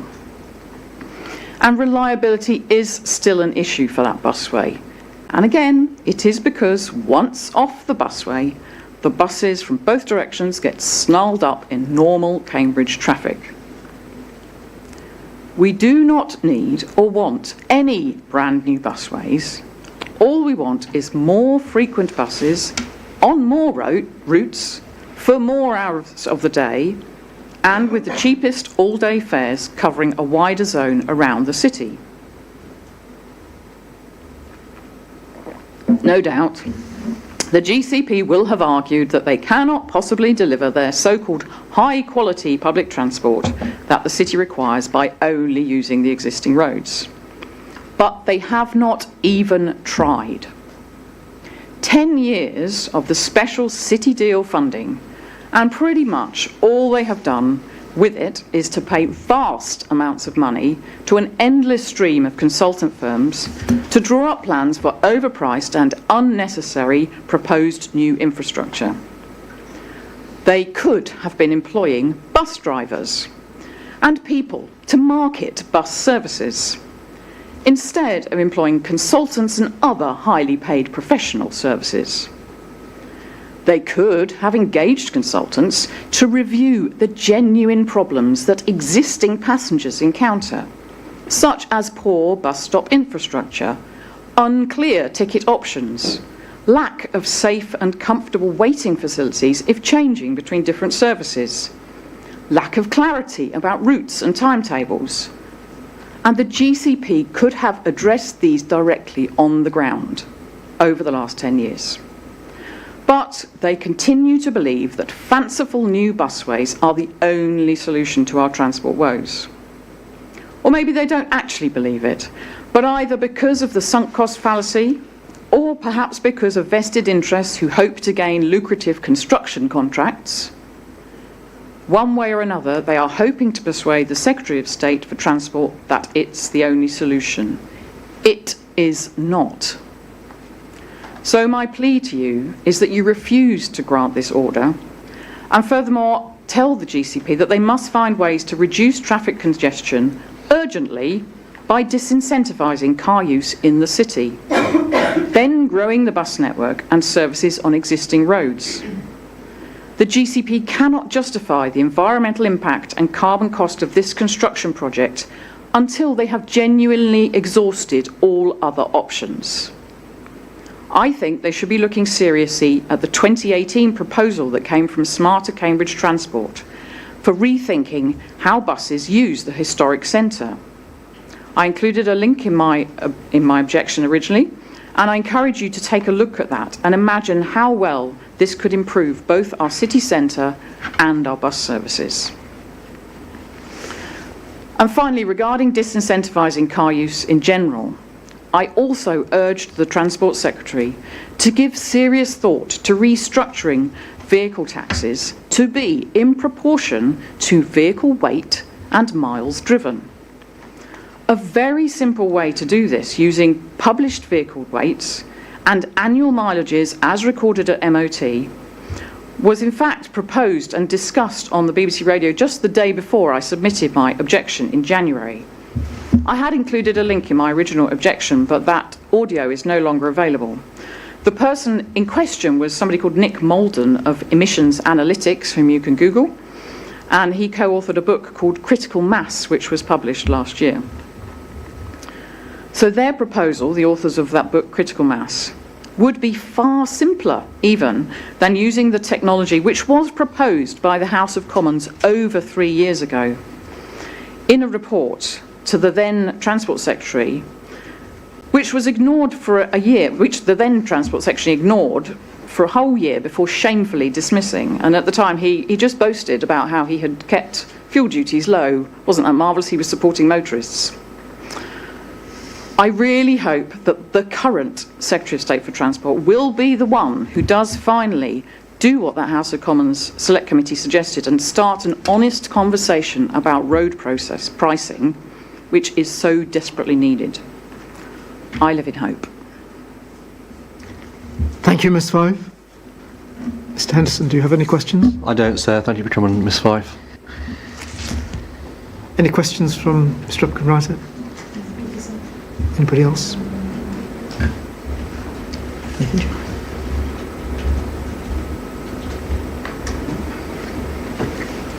Yeah. Okay. Thank you very much.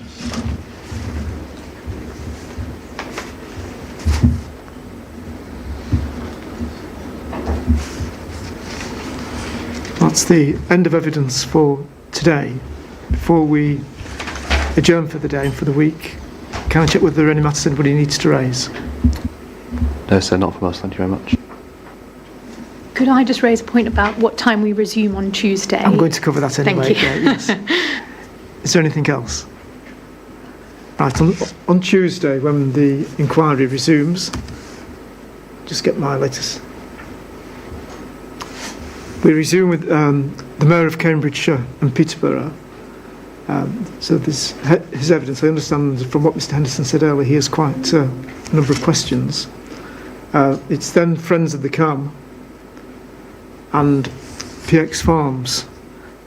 Now, Mr Underwood and I are quite confident that that those appearances can be accommodated with the usual start time of 10 o'clock. Yes, I am. Yeah. Thank you, very grateful for Yeah. that. So unless there's anything else, that's the position. The inquiry is now adjourned. We resume here at 10 o'clock on Tuesday. Thank you.